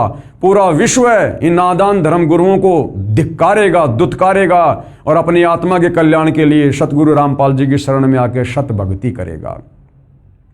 तो जो ज्ञान कबीर परमेश्वर 650 साल पहले अपनी कबीर वाणी में सिंपल भाषा में दिया करते थे, जिसको हमने रिजेक्ट कर दिया था, आज उसी ज्ञान का समर्थन, उसी कबीर परमेश्वर की वाणियों का समर्थन आज हमारे ये तमाम हिंदू धर्म ग्रंथ समर्थन कर रहे हैं कि हाँ, जो कबीर जी ने कहा था वो बात 100% सत्य थी और आज भी है। और आज पूरे विश्व में यह ज्ञान जाएगा, परमेश्वर रामपाल जी का डंका बजाएगा और अनेकों आत्माएं इस काल के लोक से मुक्त होकर, जो सच्चे हृदय से, सच्ची नीयत से इस ज्ञान को समझकर सतगुरु रामपाल जी की शरण में आकर, जो एकमात्र पृथ्वी पर तत्वदर्शी संत हैं, यदि आजीवन मर्यादा में रहकर भक्ति करेंगे, उनके वचन में रहेंगे, तो भाई और बहनों निश्चय अपनी आत्मा का कल्याण करवाएंगे। जन्म और मरण से, इस काल के कर्म बंधनों से छूटकर उस अविनाशी स्थान सतलोक को प्राप्त करेंगे, परम शांति को प्राप्त करेंगे, जहां जिसके विषय में गीता जी का ज्ञान बोलने वाला यह ब्रह्म अध्याय 18 श्लोक 62 में कह रहा कि अर्जुन तू सर्वभाव से उस परमेश्वर की शरण में जा, जहां जाने के बाद साधक फिर लौटकर वापस इस संसार में नहीं आता, काल के लोक में। तो भाई और बहनों, एक बहुत बड़ा रहम किया है सतगुरु रामपाल जी ने परमात्मा चाहने वाली आत्माओं पर। आप और हमने भी इस सतगुरु रामपाल जी के इस महा उपकार का हमने जमकर फायदा उठाना चाहिए। ये मौका हमें दोबारा नहीं मिलेगा, आत्म कल्याण वाला। तो भाई और बहनों, जनता की अदालत में मामला चल रहा है। एक तरफ श्री कृष्ण जी की पैरवी करने के लिए, उनको परमात्मा बताते हुए, हिंदू धर्म ग्रंथों का हवाला देते हुए हिंदू धर्म के धर्मगुरु खड़े हैं। दूसरी तरफ कबीर जी के वकील के रूप में स्वयं कबीर सतगुरु रामपाल जी के रूप में खड़े हैं और उन्हीं हिंदू धर्मशास्त्रों को दिखा दिखाकर उन श्री कृष्ण जी के वकील हिंदू धर्म ग्रंथों की पोल पट्टी जनता के सामने खोल रहे हैं। और शिक्षित जनता, जो जनता की अदालत में स्वयं जज है, आंखों से इन प्रमाणों को देखकर जो हिंदू धर्मशास्त्रों में है, धीरे धीरे सच्चाई से परिचित हो रही है। तो भाई और बहनों, आगे का मुकदमा कल रात्रि 8:30 बजे। क्या मुकदमा है? पूज्य कबीर परमेश्वर यानी कबीर देव जी की अमृतवाणी में सृष्टि रचना, जो आज हमारे हिंदू धर्म ग्रंथों में हम देख रहे हैं, वही सारा ज्ञान, वही सृष्टि रचना जो कि त्यों कबीर जी ने 650 साल पहले कही थी। तो उसके विषय में भाई और बहनों, हम कल रात्रि 8:30 बजे विशेष ज्ञान चर्चा करेंगे। तब तक पूज्य गुरुदेव भगवान आप और हम सबको आज्ञा दे, आशीर्वाद दे, सद्बुद्धि दे, हमारा मार्गदर्शन करे। बंदी छोड़ सतगुरु रामपाल जी परमेश्वर जी की जय हो।